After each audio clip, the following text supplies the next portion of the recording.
প্রিয় দর্শক, আমন্ত্রণ জানাচ্ছি সবাইকে আনোয়ার ইস্পাত নিবেদিত বিশেষ আলোচনা অনুষ্ঠান গোল টেবিলের সঙ্গে আছে আমি রুবায়েত ফেরদৌস। প্রিয় দর্শক, আল জাজিরায় প্রচারিত বিতর্কিত তথ্যচিত্র all the prime minister's men দেশে এবং বিদেশে ইউটিউব, ফেসবুক, টুইটার সহ সব ধরনের সামাজিক যোগাযোগ মাধ্যম থেকে অপসারণের দ্রুত যথাযথ পদক্ষেপ নিতে বিটিআরসিকে নির্দেশ দিয়েছে মহামান্য হাইকোর্ট। এদিকে সংঘাত, সহিংসতা, বোমাবাজি, কেন্দ্র দখলের অভিযোগ আর ভোট বর্জনের মধ্য দিয়ে দেশে অনুষ্ঠিত হয়েছে চতুর্থ ধাপের পৌরসভা নির্বাচনে 48টিতে আওয়ামী লীগ, স্বতন্ত্র 4টি এবং বিএনপির প্রার্থী জিতেছে 1টিতে। ঢাকায় নিজের ফ্ল্যাট আছে এমন সাংসদদের নামে প্লট বরাদ্দের বিষয়টি নিয়েও রাজনীতিতে রয়েছে বিতর্ক। প্রিয় দর্শক, এইসব বিষয় নিয়ে আজ আমাদের আলোচনার বিষয় রাজনীতি কোন পথে। এ বিষয়ে আলোচনার জন্য আমাদের সঙ্গে স্টুডিওতে আছেন আওয়ামী লীগ দলীয় সাবেক সংসদ সদস্য অ্যাডভোকেট নুরজাহান বেগম মুক্তা, আছেন বিএনপির সাংগঠনিক সম্পাদক সৈয়দ ইমরান সালি প্রিন্স, আমাদের সঙ্গে আছেন আওয়ামী লীগ নেতা একে ফায়াজুল হক রাজু, আমার ডান দিকে আছেন জি9-এর সাধারণ সম্পাদক ডাক্তার সাকওয়াত হোসেন সায়ন্ত, এছাড়াও অনলাইনে যুক্ত আছেন আওয়ামী লীগের উপপ্রচার সম্পাদক আমিনুল ইসলাম আমিন এবং সিনিয়র সাংবাদিক এম এ আজিজ।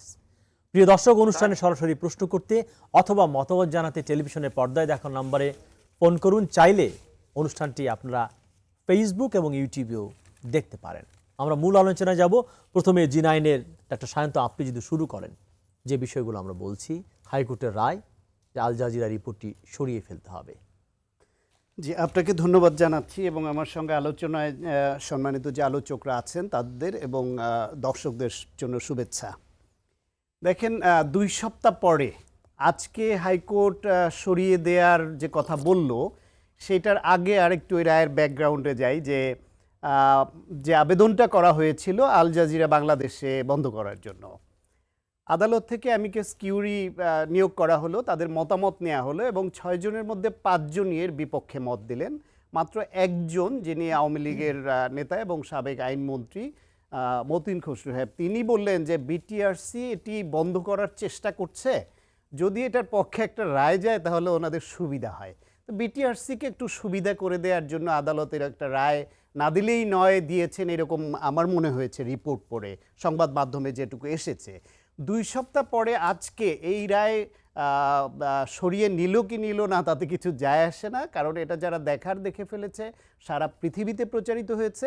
আর বাংলাদেশের মানুষ ইনফ্যাক্ট এগুলি আগে থেকেই জানে, সরকার কি করছে, কোন পথে হাঁটছে, দেশের গণতন্ত্র হত্যা করা, মানবাধিকার হরণ করা, এই মানুষের বিভিন্ন অধিকার লুণ্ঠন করা। সর্বশেষ একটা তথ্য মাত্র যোগ হয়েছে আল জাজিরা রিপোর্টে, সেটা হচ্ছে বাংলাদেশ যে একটি আন্তর্জাতিক মাফিয়া চক্রের মধ্যে ঢুকে গেছে এবং সেই মাফিয়া চক্রের সদস্য বাংলাদেশেরই বিভিন্ন গুরুত্বপূর্ণ ব্যক্তিরা। এর বাইরে এগুলি সবই দেশের মানুষ জানে, কিন্তু আদালতের রায় কি পৃথিবীর অন্যান্য দেশের কোথাও থেকে এটা কি তুলে নিতে পারবে? তাহলে এটা দ্বারা কি দেশের ইজ্জত রক্ষা হলো? আমি তো মনে করি যে পররাষ্ট্রমন্ত্রী যে ঘোষণা দিয়েছিলেন যে এটার বিরুদ্ধে আইনানুগ ব্যবস্থা তারা নেবেন, তারা আদালতে যাবেন, সেটি কেন এখনো যাননি? বরং 2 দিন আগেই তথ্যমন্ত্রী বলছেন যে সরকার এই বিষয়ে আইনানুগ ব্যবস্থা নেওয়ার কথা ভাবছে না, এরকম কথাই আমরা শুনছি। আরও বলছেন তারা তো অবাধ তথ্য প্রবাহের স্বাধীনতায় বিশ্বাস করেন, সেজন্য আল জাজিরার বিরুদ্ধে কিছু করছেন না, চাইলে আল জাজিরা বন্ধ করে দিতে পারতেন। কিন্তু বাস্তবতা হচ্ছে, আমরা তো জানি যে এই দেশে ডেইলি স্টার সম্পাদক মাহফুজ আনাম সাহেবের টক শোতে একটা কথাকে কেন্দ্র করে তার বিরুদ্ধে 64 জেলায় 69 মামলা হয়েছিল মাত্র 1 সপ্তাহের মধ্যে। এই দেশে প্রথম আলো সম্পাদক মতিউর রহমানের বিরুদ্ধে সারা দেশব্যাপী মামলা হয়েছিল। আমার দেশ সম্পাদক মাহমুদুর রহমানের বিরুদ্ধে অসংখ্য মামলা হয়েছিল। এই দেশেই টকশোতে একটা কথা বলাকে কেন্দ্র করে ব্যারিস্টার মইনুল হোসেনের বিরুদ্ধে আপনার 19টি মামলা হয়েছিল বিভিন্ন জেলায়। এরকম অসংখ্য, শফিক রেহমানের মতো প্রবীণ 80 বছরের বেশি বয়সী একজন সম্পাদককে জেল খাটানো হয়েছে, আবুল আসাদের মতো একজন প্রবীণ সম্পাদককে জেল খাটানো হয়েছে। বাংলাদেশে বিভিন্ন টিভি চ্যানেল, পত্রিকা বন্ধ করে দেওয়া হয়েছে। আইসিটি অ্যাক্টের নাম করে সাংবাদিকদের এবং সংবাদপত্রকে কিভাবে ভয়ের মধ্যে রেখেছে সে কথাও ডেইলি স্টারে লেখা হয়েছে আল জাজিরার এই রিপোর্টের পরে। কারণ এই রিপোর্টে যে কি লেখা আছে তার বিরুদ্ধে যে কি প্রচারিত হয়েছে, তার বিরুদ্ধে আইএসপিআর এবং সরকারের যে বিবৃতি, সেটি হুবহু সবাই ছাপলেও আল জাজিরায় যে কি রিপোর্ট ছিল সেটি কিন্তু বাংলাদেশের কোনো সংবাদ মাধ্যম দেখায়নি, লিখেনি, প্রকাশ করেনি। অর্থাৎ তারা যে একটা ভয়ের সংস্কৃতিতে বাস করছে, সরকার কোথায় ঢুকিয়েছে সেটা প্রমাণিত। সুতরাং এই যে কথা যে সংবাদ মাধ্যমের স্বাধীনতায় বিশ্বাস করেন বলে করেনি তা নয়, আসলে তারা ভয় পাচ্ছে যে আল জাজিরার বিরুদ্ধে মামলায় গেলে থলের বেড়াল একটা একটা করে সব বেরিয়ে পড়বে, সেটা সামাল দেওয়া হয়তো এই সরকারের আমি পক্ষে আপনার কাছে সম্ভব আবার নয়। আসবো। অ্যাডভোকেট মুক্তা যদি একটু বলেন, অনেকক্ষণ বলেছেন ডাক্তার সায়ন্ত। হ্যাঁ, ধন্যবাদ আপনাকে, ধন্যবাদ দর্শকদেরকে। হ্যাঁ, উনি যে কথাগুলো বললেন এতক্ষণ আমি শুনলাম। এখানে আমি দ্ব্যর্থহীন ভাষায় বলতে চাই, উনি বলছেন যে যে আদালতে যেটি বিচারাধীন ছিল এবং আজকে একটা হয়েছে যে এটাকে সরানোর জন্য নির্দেশ দেওয়া হয়েছে থেকে। তো সেই ক্ষেত্রে 5 জন ছিল বিপক্ষে, 1 জন ছিল পক্ষে, এবং উনি আব্দুল মতিন খসরু, আমাদের সাবেক আইনমন্ত্রী, অ্যাডভোকেট, ওনার বরাত দিয়ে বলেছেন, উনি নাকি বলেছেন যে কোর্টের একটা রায় হলে এটা সহজ হয়। কিন্তু আমি প্রতিবাদ করছি যে এই কথাটি উনি বলেননি। অ্যাটর্নি জেনারেল ওনার বক্তব্যে বলেছিলেন যে এটা আমরা বিটিএসসির তরফ থেকে ইউটিউব, ফেসবুক এবং টুইটার সহ অন্যান্য মাধ্যমের সঙ্গে যোগাযোগ করছি, তবে আদালতের আদেশ হলে সহজ হয়। সেটা রাষ্ট্রপক্ষে সর্বোচ্চ আইন কর্মকর্তা হিসেবে সেটা উনি বলতেই পারে, ওনার বক্তব্য। কিন্তু জনাব আব্দুল মতিন খসরু কিন্তু এই কথা বলেননি। তো এভাবে তথ্য বিকৃত না করলে আমার মনে হয় সবচেয়ে ভালো হয়। আব্দুল মতিন খসরু সাহেব কি বলেছিলেন যে এই যে এইভাবে যে এটা যিনি যিনি এইটার করা হয়েছে, অ্যাপ্লিকেন্ট ছিলেন, তার যে ব্যক্তিগত, হ্যাঁ পিটিশনার ছিলেন, তার ব্যক্তিগত এবং কি বলা যায় যে রাষ্ট্রীয় অধিকার এবং সেটা ক্ষুণ্ণ করা হয়েছে এগুলা প্রকাশ করার মাধ্যমে।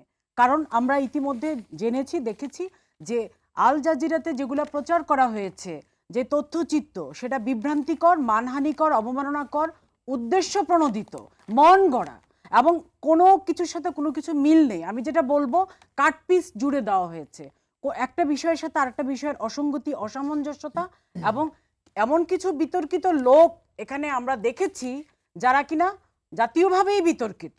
যেমন সামির কথা বলা হয়েছে, 2006 সাল থেকে কিন্তু সামি নিষিদ্ধ, বাংলাদেশের সকল সেনা বা সেনানিবাসে তার নিষিদ্ধতা, কারণ তার বিরুদ্ধে অভিযোগ আছে প্রতারণা, লোভী, এবং তার বিরুদ্ধে আরো অনেক আইন অমান্যের এবং অপরাধমূলক কাজের কারণে সে সেখান থেকে বহিষ্কৃত। অতএব আমি মনে করি যে সেই আক্রোশ মেটানোর জন্য আজকে দেখেন স্বামীর বিরুদ্ধে কিন্তু মামলা হয়েছে, স্বামী সহ 4 জনের বিরুদ্ধে মামলা হয়েছে কিন্তু এই আজকে, এবং মশিউর মালিক সাহেব সেই এটি করেছেন, আমরা যেটা দেখেছি তথ্যপাত্র। এখন আমার কথা হলো যে এই যে উনি একটা কথা বলেছেন 5 জন ছিল বিপক্ষে, 1 জন ছিল, কিন্তু আমার কথা হলো এখানে আমরা কোয়ালিটি দেখব, নট কোয়ান্টিটি। আমার যদি যুক্তি গ্রহণযোগ্য হয় তাহলে একজনের যুক্তি আমার যথেষ্ট, এবং এটা অবশ্যই এটা এই কন্টেন্ট সরিয়ে ফেলার জন্য বলা হয়েছে থেকে, তো সেইভাবে এটা সরিয়ে ফেলা হবে। এখন আমি মূল গোড়ায় যেটা বলতে চাচ্ছি যে আল জাজিরার যে তথ্যচিত্র সেখানে কি আছে সেটা কিন্তু কম বেশি আমরা সবাই দেখেছি, জেনেছি।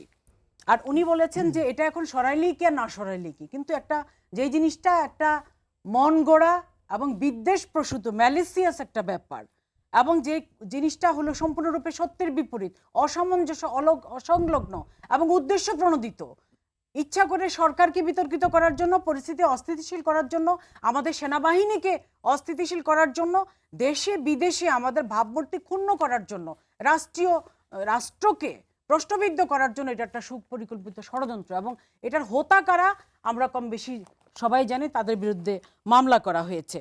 এবং আপনি জানেন হয়তো বা আইএসপিআর কিন্তু এটার প্রতিবাদও করেছে, এবং সুনির্দিষ্টভাবে তাদের যে আল জাজিরার যে ভিডিওতে যে জিনিসগুলো সম্পর্কে তারা মানুষকে অসত্য বানোয়াট উদ্দেশ্য প্রণোদিত তথ্য দিয়েছিল সেগুলোর ব্যাপারে রিপ্লাইও কিন্তু দেওয়া হয়েছে। যেমন ইসরায়েল থেকে স্পাই ওয়ার কেনার কথা সম্পূর্ণ মিথ্যা, ইসরায়েল থেকে কোনো স্পাই ওয়ার কেনা হয় নাই, বরং হাঙ্গেরি থেকে 2017 সালের ডিসেম্বরে একটি প্যাসিভ ইন্টারসেপ্টর ক্রয়ের প্রক্রিয়া শুরু করা হয়, যা 2018-তে সম্পন্ন করা হয়, তা বর্তমান সেনাপ্রধান তার দায়িত্বভার গ্রহণের আগে।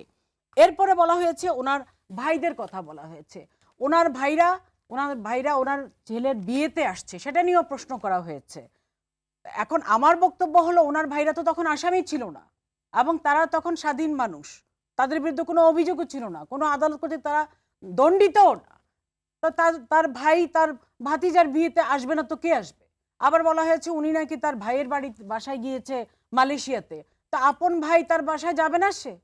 উনি একজন সেনা প্রধান, ওনার তো ব্যক্তিগত জীবনও তো আছে।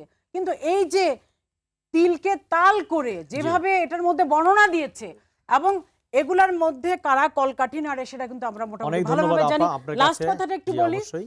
আপনি জানেন এই আল জাজিরা কিন্তু মধ্যপ্রাচ্যের দেশে কিন্তু সেটা নিষিদ্ধ, এবং সেটার কারণ আল জাজিরার কাজই হলো তারা হলো একটা পেইড একটা চ্যানেল, এবং টাকা পয়সার বিনিময়ে, অর্থের বিনিময়ে কোনো দেশকে অস্থিতিশীল করার জন্য, সরকারকে অস্থিতিশীল করার জন্য এরা পয়সার বিনিময়ে এটা করে থাকে, এবং এটা এদের বিরুদ্ধে মামলাও করা হয়েছে। আমরা মামলার ফলাফলের জন্য অপেক্ষা করি, সেই পর্যন্ত অবশ্যই আমাদেরকে অনেক ধৈর্য ধন্যবাদ ধরতে আপা হবে। আপনাকে।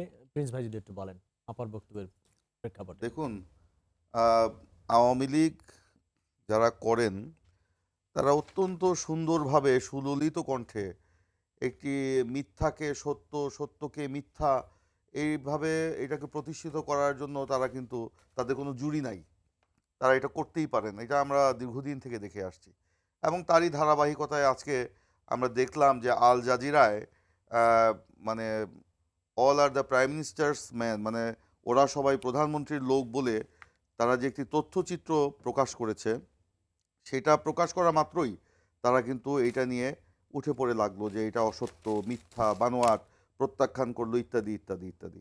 কিন্তু আহ, তারা এই প্রতিবেদনে যা বলা হয়েছে সেই মানে বিষয়গুলোর বিষয়ে কিন্তু কোনো ব্যাখ্যা দিল না। আজকে তারা ওইসব ব্যাখ্যা না দিয়ে তারা বলল এটা রাজনৈতিক উদ্দেশ্য প্রণোদিত, এটা দেশকে ধ্বংস করার জন্য করা হয়েছে, প্রধানমন্ত্রীর সম্মানকে নষ্ট করার জন্য হয়েছে, ইত্যাদি ইত্যাদি। আমরা তখন বিএনপির পক্ষ থেকে সরকারকে বলেছিলাম যে আল জাজিরার এই এই প্রতিবেদনে যেসব কথা বলা হয়েছে সেগুলোর ব্যাপারে আপনারা তদন্ত করেন এবং এটা যুক্তি নির্ভর একটা ব্যাখ্যা আপনারা দেন। কিন্তু তারা কিন্তু সেটা দিতে পারে নাই, না পেরে তারা এখন আবার নতুন করে ইত্যাদি ইত্যাদি অনেক কিছু বলছে।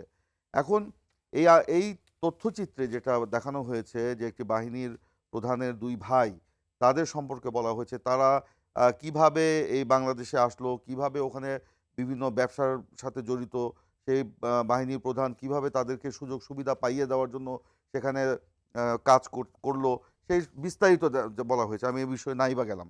কিন্তু আজকে সবচেয়ে বড় বিষয় যে আওয়ামী লীগের মতো একটি দল, প্রাচীন দল, তারা এতই দেউলিয়া হয়ে গেল যে এই তথ্যচিত্রে যাদের মানে কুশীলব, যারা আপনার এই তথ্যচিত্রে অনেক কথা বললো, তাদের পক্ষে সাফাই গাওয়া শুরু করলো, এখনও করছে।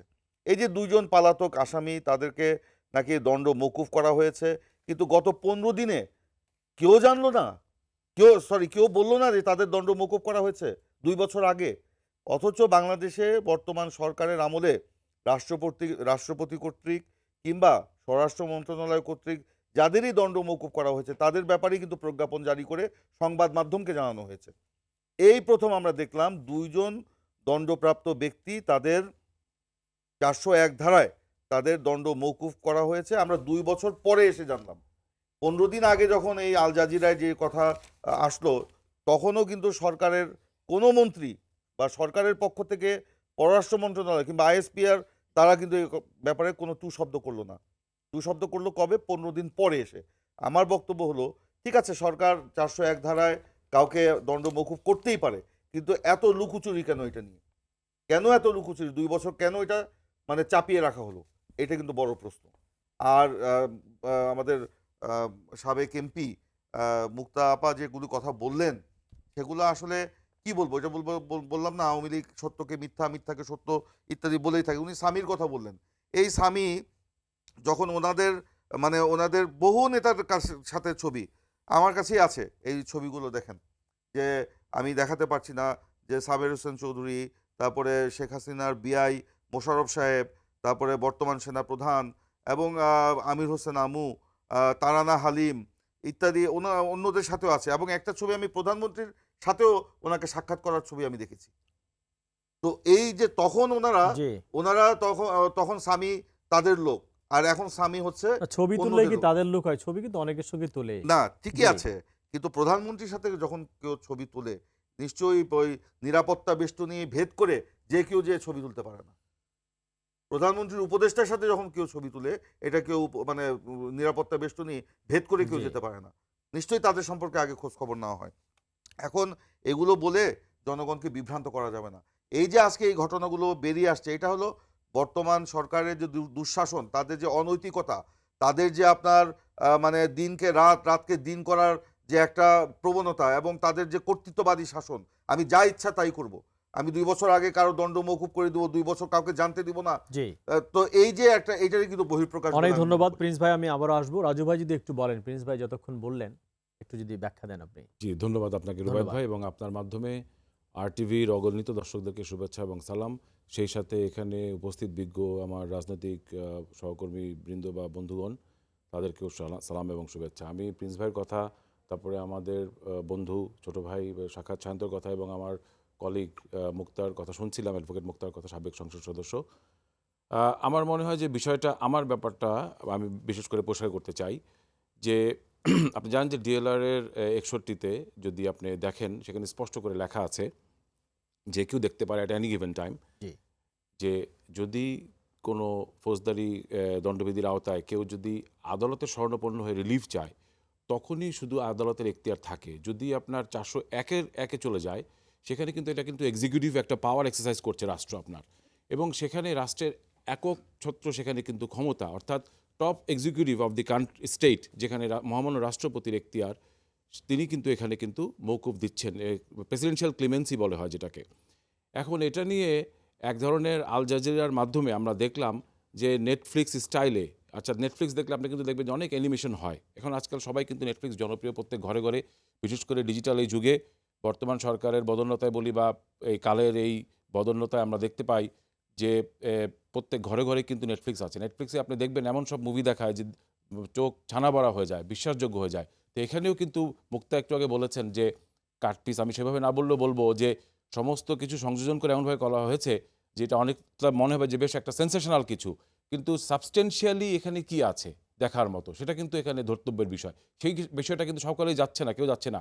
বলা হলো যে এটা রাজনৈতিক উদ্দেশ্য প্রণোদিত, অবশ্যই রাজনৈতিক উদ্দেশ্য প্রণোদিত, কারণ আল জাজিরার কি এমন প্রয়োজন পড়লো যে এই একটি বিষয়কে নিয়ে এই সময় এসে তাদের নাড়াঘাটা দেওয়ার। বাংলাদেশের অনেক সেন্সেশনাল ইস্যু আছে, অনেক কিছু আছে, বঙ্গবন্ধুর নির্মম হত্যাকাণ্ডের থেকে শুরু করে জেল হত্যার থেকে শুরু করে আরও অনেক কিছু আছে, যে বিষয়গুলো কিন্তু কখনো আল জাজিরা কখনো ধারে পাশে যায়নি। বঙ্গবন্ধুর খুনিরা আজকেও পলাতক, পৃথিবীর বিভিন্ন দেশে সাজাপ্রাপ্ত আসামিরা ঘুরে বেড়াচ্ছে। Al Jazeera can easily identify and track them down, সেটা তারা করবে না কখনো। তারা আসছে আজকে যে এইসব ছোটোখাটো যেসব ব্যাপার, সেসবকে এক ধরনের বড় কিছু দেখানো। আমি বলছি না যে যাদের নাম এসেছে তারা একদম ধোয়া তুলসী পাতা, তারা একদম দুধে ধোয়া কোনো মানুষ। তাদের বিরুদ্ধে আইন প্রয়োগ করা হয়েছিল, জেলও খেটেছে বা সার্ভ করেছে, যে সেন্টেন্স ছিল সেটা করেছে। তারপরে মহামান্য রাষ্ট্রপতি যে ক্ষমতা বল আছে সেটার মাধ্যমে দিয়েছে। বিএনপির সময় কিন্তু বিএনপির নেত্রী, সাবেক প্রধানমন্ত্রী খালেদা জিয়া, ওনার সময় কিন্তু আপনারা দেখবেন যে কয়েকজন আসামি কিন্তু বের হয়েছে। তাছাড়া বাংলাদেশের প্রিন্স ভাই এবং স্বাগত শান্তকে বলতে চাচ্ছি তাদের অ্যাটেনশন নিয়ে স্পেশালি, যে 16ই ডিসেম্বর প্রচুর আপনার কিন্তু আপনি আমাদের যে মহান বিজয় দিবসে সেদিন কিন্তু আপনি কিন্তু অনেক আসামিকে কিন্তু যারা সার্ভ করেছে বা দণ্ডপ্রাপ্ত আসামি বা কয়েদি, তাদেরকে কিন্তু ছেড়ে দিচ্ছেন। কিন্তু এখন সবার নাম কিন্তু ওইভাবে কিন্তু দেওয়াটা কিন্তু ওই না, এটা রেওয়াজ না কোনো। হ্যাঁ, আপনি যদি দেখে নিতে পারেন দেখে নিতে পারেন। এখানে কিন্তু ওই অমুককে ছাড়া হয়েছে তার নামটা স্পেশালি প্রিন্ট মিডিয়ায় বা ইলেকট্রনিক মিডিয়ায় আসতে হবে এমন কোনো বিষয় ছিল না। সবচেয়ে বড় কথা যেটা, সেটা হচ্ছে যে আইনের যে বিষয়গুলি, এটা তো দলীয় দৃষ্টিভঙ্গিতে দেখা যাবে না। আজকে সর্বোচ্চ আদালত একটি রায় দিয়েছে, এটার আপনি কোনো দলীয় ন্যারেটিভে যেতে পারেন না। দলীয় ন্যারেটিভ কিভাবে হবে? আপনি এটার আইনি বিশ্লেষণে যেতে পারেন, কিন্তু আপনি দলীয় দৃষ্টিকোণ থেকে যদি অনেক দেখতে চান, ধন্যবাদ রাজু ভাই। আরো তখন দুজন বক্তা জি। আমাদের সঙ্গে আছেন, আমরা আলোচনায় ফিরবো। আজিজ ভাই কি শুনতে পাচ্ছেন কিনা আমাদের?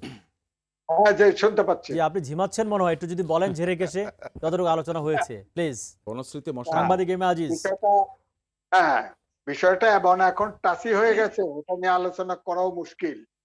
তবু আমি সাংবাদিক হিসেবে বলতে চাই জি। যে দেখেন, ব্যারিস্টার রিমন সাহেব এই রিটটা করেছিলেন, তার সাথে একটা টেলিভিশন আমি ছিলাম। তখন আমি বলেছিলাম যে এখন যে কোনো দেশি বিদেশি কোনো মিডিয়ার বিরুদ্ধে বন্ধ করার জন্য রিট করা মানে গণমাধ্যমের স্বাধীনতার হরণ করার চেষ্টা করা। আমি কোনো গণমাধ্যম বিশেষ করে ইন্টারনেট মাস মিডিয়ার যুগে কোনো প্রতিষ্ঠান বন্ধ করে এটার থেকে কিন্তু আসলে মুক্ত হওয়া যাবে না। যেমন ধরেন উদাহরণস্বরূপ এরশাদ সাহেবের বিরুদ্ধে যখন আন্দোলন হয় তখন বাংলাদেশের সবগুলো পত্রিকা এবং টেলিভিশন এরশাদ সাহেবের বিরুদ্ধে কিন্তু তেমন নিউজ দিত না। তখন রাস্তায় দাঁড়ায়া ওই ভয়েস অফ আমেরিকা এবং আপনার বিবিসি জি। এটা কিন্তু মানুষ দেখতো। দিয়ে তারা কোনো না কোনো ভাবে ইনফরমেশন নিত। কিন্তু আল জাজিরার রিপোর্টটা হওয়ার পরে আমরা দেখলাম যে সরকারের অনেক লোক, আমার কাছে মনে হলো সরকারের কোনো স্পোকসম্যান নাই। অনেক লোক এটাকে প্রচারের দায়িত্ব নিয়েছে। অর্থাৎ ওই নিউজের কোনো কন্টেন্ট সম্পর্কে কেউ কিছু বলে নাই। শুধু এটা আপনার প্রত্যাখ্যান করা, এটা ভুয়া, এটা অমুক, কিন্তু কেউ কন্টেন্ট সম্পর্কে কিছু বলল না। কিন্তু ফাইনালি আমার কাছে যেটা মনে হলো যে হ্যাঁ, এখানে সেনা প্রধানের ভাইদের সম্পর্কে আলোচনা আসছে এবং আপনার কিছু আর্মির যন্ত্রপাতি যেমন আপনার আল জাজিরার থেকে স্পাইওয়ার কেনার অভিযোগ এসেছে।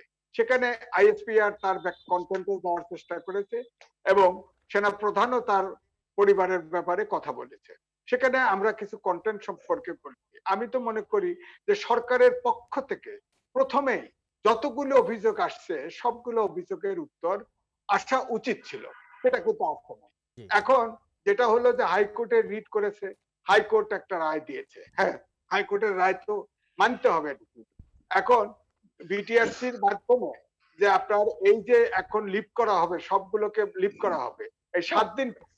এখন তারা আমার জেনে ফেলেছে, এটা লিভ করেও তো লাভ হবে না। ইভেন এরপরে যদি কোনো বিটিআরসি ব্লকও করে ভবিষ্যতে, হ্যাঁ, তাতেও লাভ হবে না, কারণ মাস মিডিয়ার অনেক এভিনিউ আছে। এই নিউজগুলো আরো উৎসাহী হয়ে মানুষ দেখবে। সুতরাং আমার মনে হয় কোন নিউজ আপনার তার কন্টেন্ট যদি ভুল থাকে, ভুয়া থাকে, তার বিরুদ্ধে প্রতিবাদ দেওয়া এবং জনগণকে সচেতন করা, এটাই হলো প্রথম। জি। কারণ হলো একটা মিডিয়ার পাঠক হচ্ছে তার সে মিডিয়া পড়বে কি পড়বে না, অনেক দেখবে ধন্যবাদ কি আজিজ দেখবে ভাই, না। আমরা একটু বিরতিতে যাব। তার আগে আমিন ভাই যদি একটু বলেন, 2 মিনিট পরে আমরা বিরতিতে যাব। আমিন ভাই একটু বলেন প্লিজ। 2 মিনিটে কি বলবো? প্রত্যেকে তো 5-7 আবার মিনিট আবার করে ধরবো বলছে। আপনাকে, আবার ফিরে এসে আচ্ছা, নিব ঠিক আমরা। আছে। হ্যাঁ প্লিজ। জনাব রুবায়েত, আপনাকে অনেক অনেক ধন্যবাদ। আপনার ধন্যবাদ। মাধ্যমে আরটিভির সারা বিশ্বব্যাপী যারা দর্শক আছেন এবং একই সাথে আজকের আলোচনার যারা বিজ্ঞ আলোচক, সবাইকে আমার অনিশেষ শুভেচ্ছা। আল জাজিরার বক্তব্য নিয়ে কিন্তু একটা তোলপাড় হচ্ছে এবং যেমন একটু আগে সালেহ প্রিন্স ভাই যেটি বললেন, আমার খুব প্রিয় একজন মানুষ, যে সরকার সুনির্দিষ্টভাবে বলছে না যে কোন জিনিসটা মিথ্যা, শুধু বলছে যে এটা একটা সরকারের বিরুদ্ধে অপপ্রচার। আমি অত্যন্ত দৃঢ়তার সাথে বলছি যে আল জাজিরার এই 1 ঘন্টা ব্যাপী যেটা ভিডিও ক্লিপটা আমি খুব মনোযোগ সহকারে দেখেছি। সেখানে হেডলাইনটাই ছিল যে অল আর প্রাইম মিনিস্টার্স ম্যান, অর্থাৎ সবকিছু প্রাইম মিনিস্টার লোকজন এই আকামগুলো করছে। আমি যদি ধরেও নেই যে এরা আকাম করছে, তাহলে কিন্তু আপনি 1 ঘন্টার ভিডিওটা যদি দেখেন, ওখানে একবারও প্রধানমন্ত্রীর সাথে ওদের ন্যূনতম সম্পর্কের কোনো প্রমাণ ওরা উপস্থাপন করতে পারেনি। তাহলে শুরুতেই ওরা একটা চরম মিথ্যাচার দিয়ে শুরু করলো। আমি অবশ্যই খুব দৃঢ়ভাবে বিশ্বাস করি যে প্রত্যেকটা মানুষেরই নিজের কথা এবং মত ব্যক্ত করার অধিকার আছে। ঠিক একইভাবে আপনি অবশ্যই স্বীকার করবেন যে আমি জানি আপনি ঢাকা বিশ্ববিদ্যালয়ের একজন সম্মানিত শিক্ষকও, যে মত প্রকাশের স্বাধীনতা মানে চরম মিথ্যাচারের বেসাতি করা অবশ্যই নয়। প্রিন্স ভাই একটি কথা বলেছেন যে আওয়ামী লীগ খুব সুন্দর করে মিথ্যা কথা বলতে পারে। আমি শুধু বলছি প্রিন্স ভাই, মিথ্যা আওয়ামী লীগ বলে না। এই ভিডিওটাতে আমি শুধু একটি উদাহরণ দেই আপনাকে, যে বলা হচ্ছে অল আর প্রাইম মিনিস্টার্স ম্যান। তাহলে এখানে যাদেরকে টার্গেট করা হয়েছে, যে মাননীয় সেনাপ্রধানের ছোট ভাই জোসেফ, সে 24 বছর জেল কেটেছে এবং তখন 95 থেকে 96-এ মাননীয় প্রধানমন্ত্রী ক্ষমতা এসছে এবং আবার 2008 সাল থেকে উনি ক্ষমতায়। কই, যদি প্রাইম মিনিস্টারের মানুষ হতো তাহলে সে অনেক আগে জি। পার পেয়ে যেত। এক এবং আমিন ভাই অনেক ধন্যবাদ। এই কথাগুলো তার শুনবো আমি বিরতির পরে, আপনাকে দিয়ে শুরু করব। আমাদের বিরতিতে যেতে হচ্ছে। আচ্ছা, ঠিক প্রিয় আছে, দর্শক, ঠিক আছে, ঠিক আনোয়ার আছে। ইস্পাত নিবেদিত বিশেষ আলোচনা অনুষ্ঠান। আজকে আমরা কথা বলছিলাম রাজনীতি কোন পথে। আমাদের সঙ্গে থাকুন। আমরা কাটায় কাটায় 10 মিনিটে বিরতি নিচ্ছি, তারপর অনুষ্ঠানে ফিরে আসবো।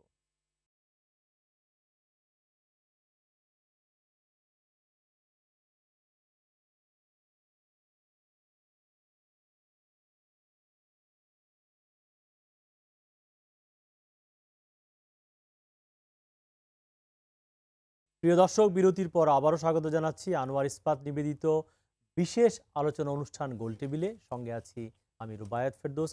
আমরা কথা বলছিলাম রাজনীতি কোন পথে। বিরতির আগে খানিকক্ষণ কথা আমরা বলেছি, বিরতির পরে আমি আমিন ভাই আপনি শেষ করতে পারেননি, যদি যেখানে শেষ করেছেন সেখান থেকে যদি আপনি বলেন। হ্যাঁ, আমি তাহলে ধরেন ওনার আরেক ভাই, যেটা বলা হচ্ছে তারা ওখানে হাঙ্গেরিতে বসে বাংলাদেশকে কন্ট্রোল করছে। ওরা যদি তাহলে মাননীয় প্রধানমন্ত্রীর লোক হতেন, এত পাওয়ারফুল হতেন, তাহলে ওরা হাঙ্গেরিতে কেন, ওরা তো দেশে বসে সবকিছু কন্ট্রোল করতে পারতেন।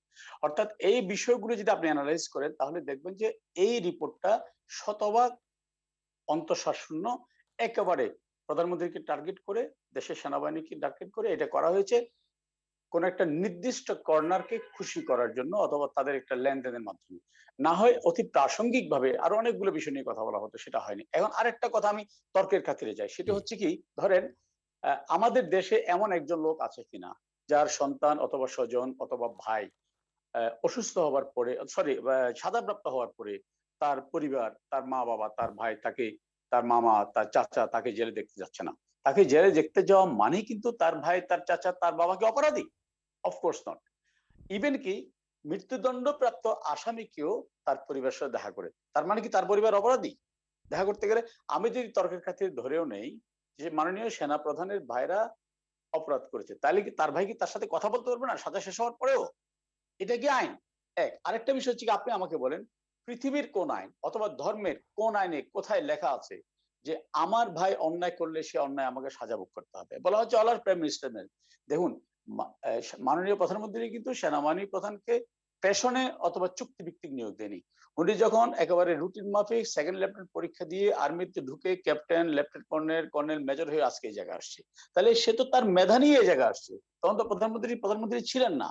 তাহলে এই যে একেবারে জঘন্য, এর চেয়ে বড় মিথ্যাচার আর কি হতে পারে? আরেকটা বলি, যে আজিজ ভাই একটি কথা বলেছেন যে একটা ট্রেডিংস এর ব্যাপার, অর্থাৎ সেনাবাহিনীর একটা চুক্তি, ট্রেডিং চুক্তির কথা বলেছেন। আমি খুব দ্ব্যর্থহীন ভাষায় বলি, যেদিন এই ট্রেডিং চুক্তিটা হয় সেদিনই আজকে সেনাপ্রধান জনাব আজিজ সাহেব নিয়োগ পেয়েছিলেন। এখন নিয়োগ পাওয়ার সাথে সাথে দুনিয়ার কোন সেনাপ্রধান বা কোন সরকার প্রধানের পক্ষে কোন একটা চুক্তিতে যাওয়া সম্ভব কিনা, কারণ সে নিয়োগ পাওয়ার পরে তার ওয়েলকামিং সেরেমনি হয়, সরকার প্রধানের সাথে তার কল অন হয়, এগুলো করতে হয়। এটা বেসিক্যালি আগের সেনা প্রধানের চুক্তিটা ধারাবাহিকতা সেদিন স্বাক্ষর হয়েছিল। এখন এটার দায় যদি আপনি বর্তমান সেনা প্রধানকে দেন, এর চেয়ে বড় অন্যায়, এর চেয়ে বড় অপরাধ হতে পারে না। এগুলি হচ্ছে, এখন যদি আপনি কেউ মনে করেন যে এটা গণতান্ত্রিক অধিকার, এই মিথ্যাচার, মিথ্যা কথা বলাই সংবাদপত্রের স্বাধীনতা, তাহলে সেই সংবাদপত্র আদৌ স্বাধীনতা কিনা, অথবা সেই সংবাদপত্র সমাজের দেশের কি উপকার করবে, এটা আমাদের অনেক ভাবতে হবে। আমিন ভাই অনেক ধন্যবাদ। আমি 30 সেকেন্ডে শেষ করি, আমি 30 সেকেন্ডে শেষ ওকে করছি। আমিন ভাই, হ্যাঁ ডক্টর সায়ন্ত বরাবরই চমৎকার কথা বলেন। উনি আজকে একটি কথা বলেছেন যে সরকার সমস্ত টেলিভিশন চ্যানেলগুলো বন্ধ, অনেকগুলো চ্যানেল বন্ধ করে দিচ্ছে, কথা বলতে দিচ্ছে না। আমি বলি, জনাব সায়ন্ত, আপনারা প্রতিদিন প্রিন্স ভাই সহ টেলিভিশন আসছেন, কথা বলছেন, একেবারে মনের মাধুরী মিশিয়ে। সরকার যদি সব বন্ধ করে দিত, তাহলে তো আপনারা কথা বলতে পারতেন না, কেউ কথা বলতে পারতেন না। বরঞ্চ কথা, মত প্রকাশের স্বাধীনতা হরণ কোনটা আমি বলি, আপনাদের নিশ্চয় মনে আছে রয়টার্সের এনাম ভাই সাংবাদিক এবং সালিম সামাদ সহ 3 জন একটি নিউজ করেছিলেন বাংলাদেশের জঙ্গিবাদ সম্পর্কে। কেন নিউজ করা হয়েছিল? সেজন্য তাদেরকে নিয়ে কি ভয়ঙ্কর নির্যাতন হয়েছিল। এখনো রয়টারের সাংবাদিক এনাম ভাই অমাবস্যায় ঘুমাতে পারেন না সে বেতার যন্ত্রণায়, কারণ উনি একটা তথ্য নির্ভর নিউজ করেছিলেন। এটা যে তথ্য নির্ভর ছিল, পরবর্তীতে জঙ্গিবাদের উল্লম্পন, এটা আমাদের চোখে আঙ্গুল দিয়ে দেখিয়ে দিয়েছে। আমিন ভাই অনেক ধন্যবাদ, আপনি সঙ্গে থাকুন। আপনার কাছে আমরা আবারও আসবো। ডাক্তার সায়ন্ত, আপনি যদি একটু বলেন, অনেকক্ষণ আলোচনা হয়েছে। Doctor Sayanta, please carry on. আল জাজিরার রিপোর্টটা যে সত্য সেটা প্রমাণ করা আমার দায়িত্ব নয়, উদ্দেশ্য নয়, বরং এই রিপোর্ট যে মিথ্যা সেটা যদি সরকার প্রমাণ করতে পারে তাতে আমি খুশি হব, কারণ এতে আমার দেশের ইজ্জত বাঁচে। বাংলাদেশের রথী মহারথীদের বিশ্বব্যাপী যে উলঙ্গ করে দিল, তাদের আরেকটু গা জ্বালা হওয়া উচিত ছিল যে এটা মিথ্যা প্রমাণ করব এবং আল জাজিরার বিরুদ্ধে ইন্টারন্যাশনালি ব্যবস্থা নিব যাতে আমার ইজ্জত পুনরুদ্ধার হয়। সেটি কেন করছে না? এইরকম একটি মামলাবাজ সরকার, যারা আগের পর্বে আমি বলেছি যে কত কত মামলা করেছে, তারা এইবার এত সুবোধ হয়ে গেল কেন যে আল জাজিরার বিরুদ্ধে আদালতে যাবে বলেও তারা যাচ্ছে না কেন? এক, এইবার আসেন আপনি, কয়েকটা কোয়ারি আমার আছে যেটা আমার মনে হয় যে এর উত্তর পেলে আমি সন্তুষ্ট হব। এক, যদি আপনার 2 বছর আগে 28 মার্চ তাদের সাজা মওকুফ হয়ে থাকে এবং সেনাপ্রধান তার ভাইদের সঙ্গে যখন দেখা করেছেন তারা ফিউজিটিভ নয়, পলাতক নয়, সাজাপ্রাপ্ত আসামি নয়, এরকম হয়, তাহলে হারিসের বিরুদ্ধে যে অভিযোগটা আনা হলো যে জাল পাসপোর্ট, জাল আইডি যে করেছেন, নাম পাল্টে পাসপোর্ট করেছেন, সেই বিষয়ে কিন্তু এখনো কিছু বললেন না কেউ। কারণ যদি তাদের সাজা মওকুফ হয় তাহলে ভিন্ন নামে ভিন্ন পাসপোর্ট, ভিন্ন আইডি এগুলোর দরকার হলো কেন? এক, ওই অনুষ্ঠানে একটি কণ্ঠ শোনানো হয়েছে যে প্রধানমন্ত্রী বলেছেন যে তার দুর্দিনে ওই ফ্যামিলির ওরা সবাই তার পাশে দাঁড়িয়েছিল এবং সেখানে কিছু ছবিও দেখানো হয়েছিল বর্তমান প্রধানমন্ত্রীর পাশে কিভাবে তারা ছিলেন ওই ফ্যামিলির সন্তানরা। সেই কণ্ঠটা যে তাদের নয় এটা কি অস্বীকার করেছেন কিনা বা সেই বিষয়ে ব্যাখ্যা কি? তারপর দেখেন আইএসপিআর থেকে বলা হলো যে ইসরায়েল থেকে যে স্পায়ার কেনা হয়েছে সেই বিষয়ে যে অভিযোগ আনা হয়েছে এটা মিথ্যা, বরং বাংলাদেশের জন্য নয়, পিস কিপিং মিশনে বাংলাদেশের যে সৈন্য যাচ্ছে তাদের জন্য হাঙ্গেরি থেকে কেনা হয়েছে। সঙ্গে সঙ্গে জাতিসংঘ থেকে বিবৃতি দিয়ে বলা হলো যে পিস কিপিং মিশনে আল জাজিরা যে ধরনের স্পায়ার ব্যবহারের কথা বলেছে সে ধরনের কোনো কিছু তারা ব্যবহারই করে না। সেটারও ব্যাখ্যা কি যে কাদের জন্য তাহলে কিনেছিল? এখন ধরেন আপনি একটা all the prime minister Spain বলে যেটা হলো সেটা নিয়ে সমালোচনা আছে যে মূলত ঘুরে ফিরে এখানে সেনাপ্রধান তার ফ্যামিলি বা এই চক্রের কথা বেশি বলা হয়েছে, কিন্তু প্রধানমন্ত্রীর সঙ্গে তাদের অতীত সম্পর্ক এবং ওই কণ্ঠস্বর এবং কিছু ছবি এইসব দিয়ে জাস্টিফাই করার চেষ্টা করা হয়েছে। বুঝলাম যে এটা উদ্দেশ্যমূলকভাবে করা হয়েছে। সেনাপ্রধান কি বললেন? তিনি বললেন যে আমাকে হেয় করা মানি প্রধানমন্ত্রীকে হেয় করা, সেই জন্য ষড়যন্ত্রমূলকভাবে করা হয়েছে। তাহলে প্রধানমন্ত্রী তাকে নিয়োগ দিয়েছেন বলেই ওনারা যদি কোনো কিছুতে যুক্ত হয়ে পড়েন, এরকম প্রমাণিত হয়, যেমন সুরেন্দ্র কুমার সিনহার ব্যাপারে সরকারের যে অবস্থান, নিয়োগ দিয়েছিল তারা আবার বেরো করে দিয়েছে, ফলে তাতে প্রধানমন্ত্রী কেন দায়ী হবেন? সেটা সেনাপ্রধান আগ বাড়িয়ে কেন দায়টা প্রধানমন্ত্রীর ঘাড়ে দিতে যাচ্ছেন, এই প্রশ্ন উঠবে। আর আপনি যে মওকুফের ব্যাপারে দেখেন, মওকুফ হয়েছে 2 বছর আগে, 2 বছর পরেও পুলিশের ওয়েবসাইটে মোস্ট ওয়ান্টেড, ইন্টারপোলে তাই রয়ে গেছে। সেইখানে কেন তারা বোঝেন না এই ডিজিটাল সরকার, সেটা কেন রয়ে গেছে? মওকুফ হয়েছে স্বরাষ্ট্র মন্ত্রণালয় থেকে প্রজ্ঞাপন জারি করে, স্বরাষ্ট্রমন্ত্রী জানেন না, বলছে এ বিষয়ে তিনি কিছু জানেন না, আইনমন্ত্রী বলছেন তিনি জানেন না, তথ্যমন্ত্রী বলছেন আমি ওয়াকিবহাল নই। আর যেটা রাজু ভাই ব্যাখ্যা দিলেন যে তাকে আদালতে এসে করতে সাজা খাটলে খুশি হয়ে ঈদের দিনে বিজয় দিবসে অনেককে মওকুফ করে, সেই মওকুফ আর এই মওকুফ তো এক না। একটু শেষ করি আমি। এইখানে আপনার দেখা যায় ওনারা আদালতে আত্মসমর্পণ করেন নাই এবং সেই ক্ষেত্রে স্বরাষ্ট্রমন্ত্রী বলছেন যে আদালতে আত্মসমর্পণ না করে আইনের আশ্রয় না নিলে কারো এইরকম মওকুফ পাওয়ার সুযোগ নাই।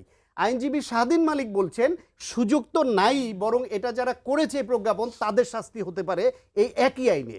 এইসব কথা তো সরকারের মধ্যেই হচ্ছে। সরকারের আইনমন্ত্রী বলেছেন যে না আসতেই হবে, বাধ্যবাধকতা নেই। দেখেন সরকারের দুইজন প্রভাবশালী মন্ত্রীরই দুই রকম কথা।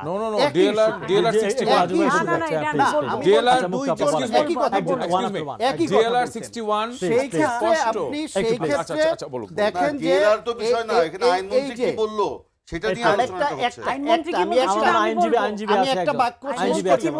একটা গুরুতর একটা কনসার্ন আমি ব্যক্ত করি, সেটা হলো স্বরাষ্ট্র মন্ত্রণালয়ের প্রজ্ঞাপন এবং আইএসপিআর এর যে বিবৃতি, দুইটাই বলা হয়েছে ষড়যন্ত্রমূলক মামলায় তাদের সাজা হয়েছিল, সেটা মওকুফ করা হয়েছে।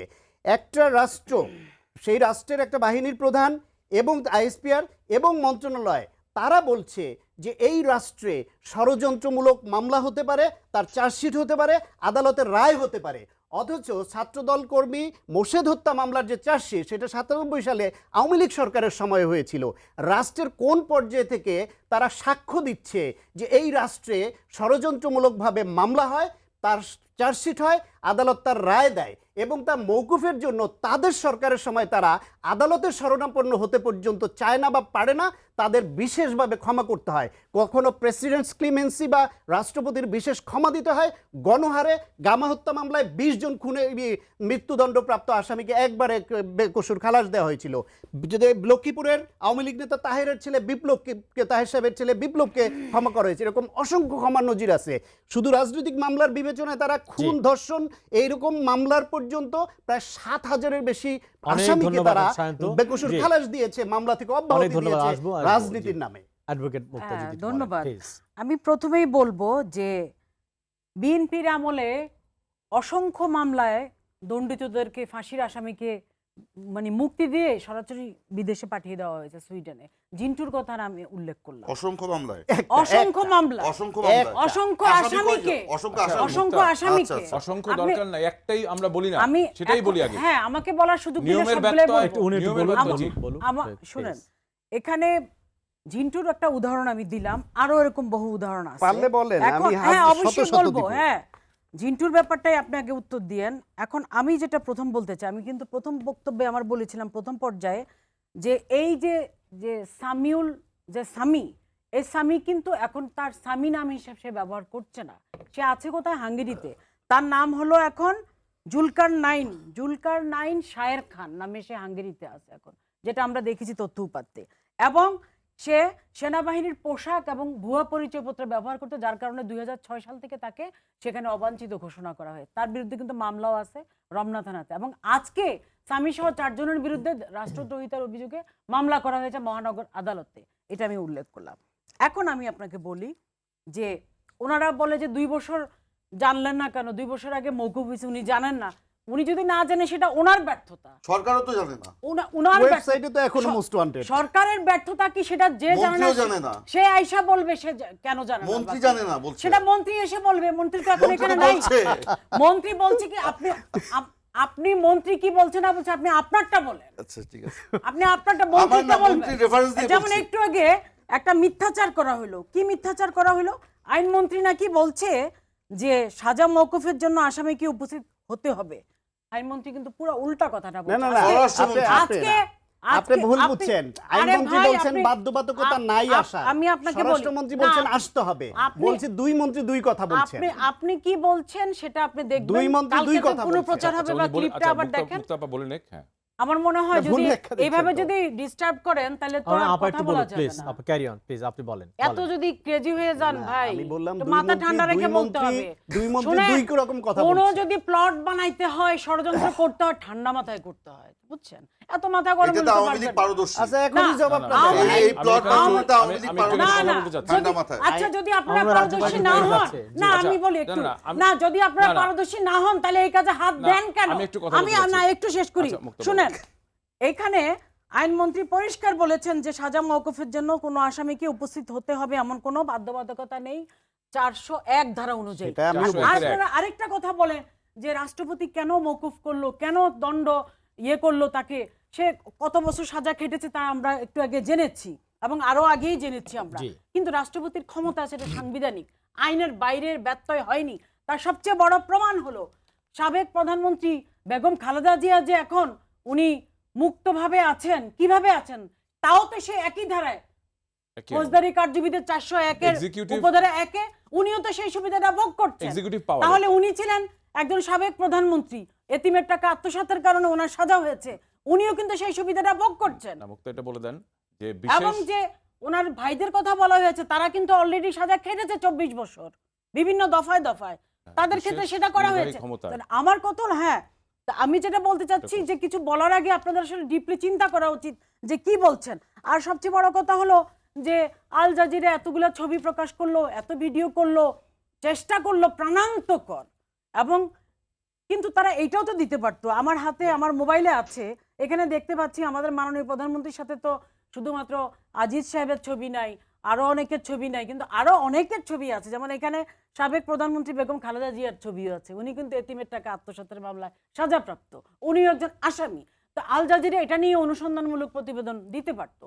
তাছাড়া এখানে দেখা যাচ্ছে আমাদের মাননীয় প্রধানমন্ত্রীর সাথে তারেক জিয়ার ছবি আছে, যে কিনা 10 ট্রাক মামলার আসামি এবং 21শে আগস্টে গ্রেনেড হামলার আসামি। আল জাজিরাতে এগুলোও লিখতে পারতো, তাই না? কারণ তারাও তো আসামি এবং তারা দণ্ডপ্রাপ্ত। তা আমার কথা হলো যে এই যে যে বিষয়টা নিয়ে আপনারা এখন জলঘোলা করছেন, আমি তো মনে করি না যে এটা কোনো বিষয়ই হতে পারে। কারণ আল জাজিরার মতো একটা মাধ্যম, আল জাজিরার মতো একটা চ্যানেল, যারা কিনা মধ্যপ্রাচ্যে যেখানে তার জন্ম সেখানেই সে নিষিদ্ধ, এবং তাদের কাজই হলো ভাড়া খাটা। কিভাবে ভাড়া কাটে?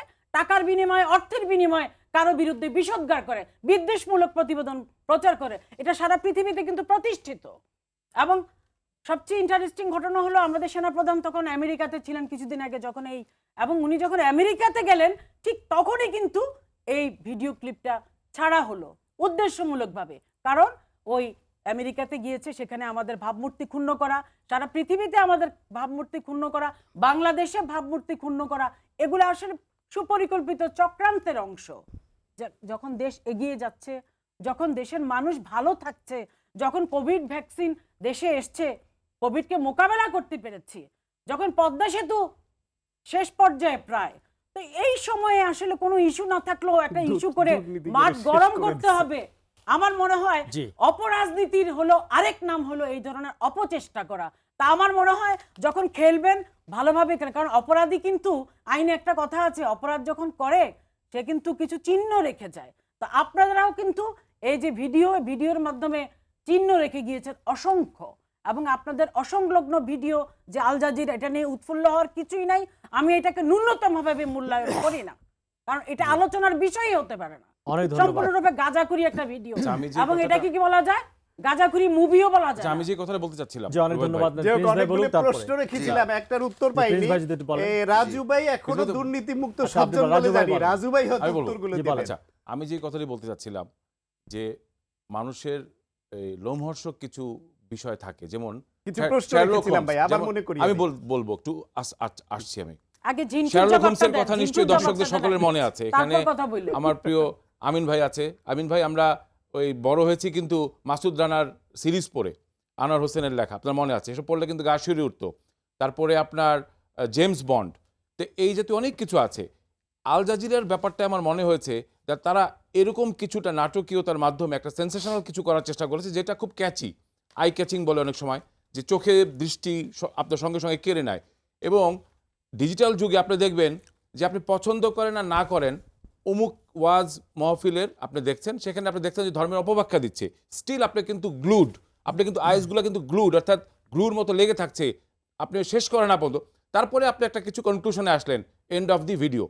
এরকম অনেক কিছু আছে। আপনি মনে হয় একটা বিচ্ছিরি একটা নাচ দেখছেন এই ডিজিটাল যুগে, ইউটিউবের মাধ্যমে অথবা যে কোনো একটা ফেসবুকে আপনার চলে আসলো, আপনি দেখে তারপরে কিন্তু একটা কনক্লুশনে আসলেন, সেটা পরের ব্যাপার, কিন্তু আপনি কিন্তু দেখছেন, দেখে একটা কিন্তু সেন্সেশন তৈরি হচ্ছে, কিন্তু কেউ এটা নিয়ে উৎফুল্ল হচ্ছে, কেউ এটাকে ধিক্কার জানাচ্ছে, এই বিষয়গুলো থাকে। আল জাজিরার ব্যাপারটা কিন্তু এরকমই একটা, বাজারে তারা একটা কিছু ছাড়তে চেয়েছে, বাংলাদেশকে তারা টার্গেট করেছে, তারাই ভালো জানে তারা কেন টার্গেট করেছে। তবে আমরা এটা বলতে পারি যে আল জাজিরা 12 বছর আগে যখন এই সরকার রাষ্ট্র ক্ষমতায় আসে, তখন তারা বুঝতে পারে নাই যে এই সরকারের আমলে বাংলাদেশ নিজস্ব অর্থায়নে পদ্মা ব্রিজের মতো একটি মহা একটা কর্মযজ্ঞ সম্পন্ন করে ফেলবে। আল জাজিরা কখনো চিন্তা করতে পারে নাই যে বাংলাদেশে কর্ণফুলী নদীর তলদেশ দিয়ে টানেল যাবে। আল জাজিরা চিন্তা করতে পারে নাই যে শেখ হাসিনার এই আমলে তার নেতৃত্বের মাধ্যমে সক্ষমতার জায়গায় শীর্ষ অবস্থানে বাংলাদেশ চলে যাবে। আল জাজিরা হয়তো চিন্তা করতে পারে নাই যে বাংলাদেশের রিজার্ভ সেই মাত্র $15 বিলিয়ন থেকে আজকে $46 বিলিয়ন এবং অলমোস্ট $50 বিলিয়ন কাছাকাছি ছুঁই অবস্থায় চলে যাচ্ছে। এই সমস্ত কিছু কিন্তু আমাদের যারা বিপক্ষে আছে, যারা ভেস্টেড কোয়ার্টার বা ভেস্টেড গ্রুপ বাংলাদেশের ভালো দেখতে চায় না, তারা কিন্তু তাদের কিন্তু গাত্রদাহ হয়েছে, তাদের গায়ে জ্বালা হয়েছে। এবং সব কিছুর বিশ্লেষণ করে দেখা যায় যে আজকে আল জাজিরা নয়, কালকে হয়তো দেখবো কোনো কালো জিরা বা এরকম কোনো নতুন কোনো টিভি চ্যানেল থেকে আরো কিছু আসছে, এবং তাতে আমরা আতঙ্কিত বা সারপ্রাইজ হব না। আমরা এসবকে মোকাবেলা করতে হবে। আমার মনে হয় জি। এখানে বিএনপি সহ প্রত্যেকটি রাজনৈতিক দলের একটা নিষ্ঠা প্রদর্শনের জায়গা আছে। কারণ আল জাজিরা আজকে যাদেরকে টার্গেট করেছে, কাকে টার্গেট করেছে? বাংলাদেশের সেনাপ্রধানকে টার্গেট করেছে। বাংলাদেশের সেনাপ্রধানকে একটি সম্পূর্ণ একটি চৌকস, একটি রেজিমেন্টের, একটি ফোর্সের অন্যতম একটি সংস্থা, তার তিনি প্রধান, তাকে যখন টার্গেট করা হয়েছে, আমাকে টার্গেট করা হয়েছে, ডক্টর সায়ন্তকে টার্গেট করা হয়েছে, প্রিন্স ভাইকে টার্গেট করা হয়েছে, ওনাকে টার্গেট করা হয়েছে, আমিন ভাইকে টার্গেট করা হয়েছে, প্রত্যেককে টার্গেট করা হয়েছে। আমি মনে করি যে এই জায়গায় বুঝতে হবে যে এখানে কোন জায়গায় আমরা আছি, আমরা কিসের মোকাবেলা করছি। এইসব কিন্তু রাজনৈতিক জি। বিষয় না। রাজনৈতিক বিষয় আপনি আসলে অন্য কোনো বিষয় নিয়ে আলোচনা করি, আপনি ভোট নিয়ে কথা বলেন, কারচুপি নিয়ে কথা বলেন, এইসব নিয়ে আমরা ডিবেট করি। অন্য কিছু আছে সরকারের যেসব জায়গায় ব্যত্যয় ঘটছে, চুরি ডাকাতি হচ্ছে কিনা, সেসব নিয়ে আমরা আলোচনা করি। হ্যাঁ, আমাদের সময় সবকিছু যে সোনায় সোহাগা হচ্ছে সেটা বলবো না, এটা মিথ্যা কথা বলা হবে। ওইসব নিয়ে আলোচনা করতে আমরা রেডি আছি, কিন্তু আল জাজিরার মতো এরকম একটি নিকৃষ্ট মানের একটি ভিডিও নিয়ে কথা বলা আমার রুচি তো বাদে আজকে। আমি এই বললাম বক্তব্য শেষ আচ্ছা, করছি। যদি আবারও রুচিতে দুঃখিত, আমি ওনাদের উত্তর পেলাম বেঁধে না। থাকে, তাহলে এই আলোচনাগুলো ওনারা করেন কেন? এগুলি আসলে না, গায়ের জোরে আজকে টকশোটাই- ঠেলে আপনার কোনো কিছু ফেলা যায় না। Not like Al that. Jazeera, বাংলাদেশের বহু বিশিষ্ট ব্যক্তিরা গায়ের- বলছেন গায়ের জোর যে করছি আল না। জাজিরা যেটা প্রকাশিত হয়েছে এগুলো ফেলে দেওয়ার মতো নয়। এগুলিকে সরকার যদি আপনার আমলে নিয়ে তার ব্যাখ্যা দিতে পারতো, সরকারকে আমরা বাহবা জানাতাম, কিন্তু সরকার এটা আচ্ছা, করতে আপনারা পারেনি, দেন, ব্যাখ্যাটা এই আপনারা সাহস কেন নাই। দিবে? আজকে আপনারা কথা বলা হচ্ছে যে মুক্তা আপা কিছুক্ষণ বললেন জিন্টুর কথা। হ্যাঁ, জিন্টুকে বিএনপি সরকারের সময় তাকে খালাস দেওয়া হয়েছে, আমরা অস্বীকার করবো না, এটা রাষ্ট্রপতির এখতিয়ার। সেটাই। কিন্তু সেইটা জিন্টুকে বাংলাদেশে এসে কোর্টে আত্মসমর্পণ করতে হয়েছে, 6 মাস কোর্টে জেলে থাকতে হয়েছে, তারপর সে কোর্টে মানে জেলে থেকে উনি আপনার আবেদন করেছেন রাষ্ট্রপতির কাছে, সেখান থেকে ওনাকে মুক্ত দেওয়া হয়েছে। কিন্তু এই যে দুইজন ব্যক্তির কথা বলা হচ্ছে, 24 বছর জেলে ছিল এরা। এরা জিন্টু ছিল 6 মাস। শুনেন শেষ করুক, শেষ করুক। প্লিজ লেট মি সে, হারিস আনিস হারিস একদিনও আনিস ছিল না। একদিনও জেলে ছিল না, হারিস আনিস একদিনও জেলে ছিল না, আমি চ্যালেঞ্জ করলাম তাদের আপনাকে। বিরুদ্ধে অভিযোগটা কি? না, জোসেফ হারিস ছিল হত্যার 24 অভিযোগ, বছর। একজনের না, রায় না। হয়েছিল মৃত্যুদণ্ড, পরে এটা হাইকোর্টে দুইটা হত্যাকাণ্ডের ব্যাপারে। অ্যাপিলেটে যে আচ্ছা, আপনি বলেন, তাদেরকে আপনি বলেন যাবজ্জীবন তারপরে। কারাদণ্ড আপনি দেওয়া বলেন, হয়েছে। তারপরে বলবো আমরা। এসব কথা বলে মানে জনগণকে বিভ্রান্ত করা যাবে না। আসলে আওয়ামী লীগ আজকে নিজেরাই এমন একটা মানে নর্দমার মধ্যে পড়ে গেছে, এখান থেকে উঠতে পারছে না। না। একটি মিথ্যা আরেকটি মিথ্যা দিয়ে ঢাকতে গিয়ে ওনারা কিন্তু লেজে গোবরে সব করে না, ফেলেছে। তাহলে কি আমি একটা আল কথা বলতে জাজিরা চাই, আদালত বসাবে? আমরা লেট সেখানে মি সে, আচ্ছা শুধু বলেন। আল জাজিরা কেন বলছেন? দি ইকোনমিস্টে কয়দিন আগে কি বেরিয়েছে সেটা কেন কথা বলছেন না? সেখানে বলেছেন প্রধানমন্ত্রী সব বাহিনীকে টাকা দিয়ে কিনে ফেলেছেন, এটা কি অস্বীকার করবেন? দি ইকোনমিস্ট কেন কথা বলছেন না? আপনার ডয়েচে ভেলেতে যে আপনার প্রধানমন্ত্রীর উপদেষ্টা তো যে সাক্ষাৎকার প্রিন্স let me ভাই, say, একটা আপনার সময় প্রশ্ন আপনি আপনি বলেন। করি, একটা প্রশ্ন করি আপনাকে, একটা আপনাকে একটা কথা প্রশ্ন, বলেন। supplementary একটা Let question me করি। say, আমাকে বলতে দেন। একটা সাপ্লিমেন্টারি ভাই। কোশ্চেন করি, একটা কোশ্চেন করি। আপনি বললেন ইকোনমিস্টের কথা, তো ইকোনমিস্টের যেই লিখেছেন উনি কি সাক্ষী সবুত রেখে ভাই লিখেছেন? এটা ইকোনমিস্টকে দিয়ে জিজ্ঞেস করেন, না, না, সেটা তো আপনার- প্রতিবাদ করলেন না আপনারা আপনারা। রেফারেন্স দিচ্ছেন আপনারা তো প্রধানমন্ত্রী কি প্রতিবাদ কেনার করেন সময়, না। প্রধানমন্ত্রী Please, কাউকে কেনার please, সময় আমি প্লিজ বা আমি কাউকে বলছি পারচেজ করার সময় কি ডেকে নিয়ে আসছিল ইকোনমিস্টকে যে আপনি দাঁড়ায় থাকেন, আপনার সামনে টাকা লেনদেন করি? দি ইকোনমিস্ট কি আপনার আল মানে জাজিরা, এসব তো- দি ইকোনমিস্ট কি বাংলাদেশের কোনো এইসব তো পত্রিকা? সাবস্টেনশিয়ালি দি ইকোনমিস্ট কি প্রথম আলো না ডেইলি স্টার? Substantially acceptable না। না আপনার জনকণ্ঠ না আপনার যুগান্তর? দি ইকোনমিস্ট একটা ওয়ার্ল্ড ওয়াইড একটা এগুলা মানে তো- স্বনাম খ্যাত আপনার একটা পত্রিকা। এগুলা তো তারা investigative সেইটা journalism কেন হলো না। আপনারা প্রতিবাদ আজ পর্যন্ত করলেন না? আজ পর্যন্ত বাংলাদেশ সরকারের পক্ষ থেকে কিংবা পররাষ্ট্র মন্ত্রণালয়ের পক্ষ থেকে দি ইকোনমিস্টের প্রতিবেদনের কোনো প্রতিবাদ করা হয়নি। না, এখন তারপরে আপনার আপনাকে- প্রধানমন্ত্রীর উপদেষ্টা ডয়েচে ভেলেতে যে সাক্ষাৎকার দিতে গেলেন, সেখানে তাকে যে প্রস্তবানে জর্জরিত হতে হলো, উনি একটাও তো কোনো সদুত্তর দিতে পারেন নাই এই আল জাজিরার ব্যাপারে। উনি নিজেই তো বলতে পারতেন যে হ্যাঁ এই দুজন ব্যক্তিকে সরকার এই ধারায় তার দণ্ড মকুব করা হয়েছে। উনি তো বলেছেন আমি জানি না, উনি বলেছেন আমাকে দেখতে হবে। তারপর দণ্ড মকুব করার পরে 2 বছর পার হয়ে গেছে। পুলিশ যে পুলিশ হচ্ছে আপনার স্বরাষ্ট্র মন্ত্রণালয়ের অধীনে, সেই পুলিশের ওয়েবসাইটে আজ পর্যন্ত তার নাম এবং তার ছবি আপনার Wanted. মোস্ট ওয়ান্টেড তালিকায় কেন রইল? কেন রইল? এটা কি সরকারের মানে কি বলবো, এটাকে ধামাচাপা দেওয়ার আল নাকি? জাজিরার ব্যাপারে আজকে কিন্তু প্রিন্স দুষ্ট ভাই, লোকরা বলা শুরু করেছে ব্যাক ডেটে এই প্রজ্ঞাপন সাইন হয়েছে। প্রিন্স ভাই, আমি বিশ্বাস করি আচ্ছা, না। রুবায়েত ভাই। মানুষ কিন্তু মানুষের মুখ আপনারা আটকাতে পারবেন না, না। আটকাবো না। আজকে আল জাজিরার ব্যাপারে সবচেয়ে বড় যে এখতিয়ারভুক্ত অর্থাৎ যাদের আমাকে শেষ করতে যাদের দেন, উপরে ভাই। দায়িত্ব বর্তায় উনি যদি সব বলেন, সময় আছে, আইএসপিআর সময় প্রিন্স আছে, ভাই, না না সময় শুধু আছে। বলছি একটু যে বলেন। আইএসপিআর এটার মোস্ট কম্পিটেন্ট আপনার অথরিটি যারা এই ব্যাপারে ব্যাখ্যা দিবে সরকারের, সেটাই হচ্ছে গিয়ে প্রধানতম জায়গা যেখান থেকে এই ব্যাখ্যাটা এসেছে। তারপরে আমরা যারা ডিবেট করছি, অন্যান্য মন্ত্রী নিজস্ব ক্যাপাসিটিতে নিজস্ব ওপিনিয়ন দিচ্ছে, বাট সেটা কিন্তু সরকারি না, না, ভাবে আজকে বলা হচ্ছে ওনারা সরকারিভাবে বললেন ধর্তব্যের ভিতরে আসবে না। প্রধানমন্ত্রীকে টার্গেট করে ISP-র যেটা বলেছে- তাকে হেয় প্রতিপন্ন করার জন্য এই রিপোর্ট করা হয়েছে। ISP তো আমার বক্তব্য, এই সেনাপ্রধান তো নিজেই বললেন ওনাকে হেয় প্রতিপন্ন করা মানে প্রধানমন্ত্রীকে হেয় প্রতিপন্ন করা। ওই যে all are the prime ministers man, এটাই তো প্রমাণ হয়ে গেল সেখানে। এটা তো প্রমাণ হয়ে গেল প্রাইম মিনিস্টার্স ম্যান।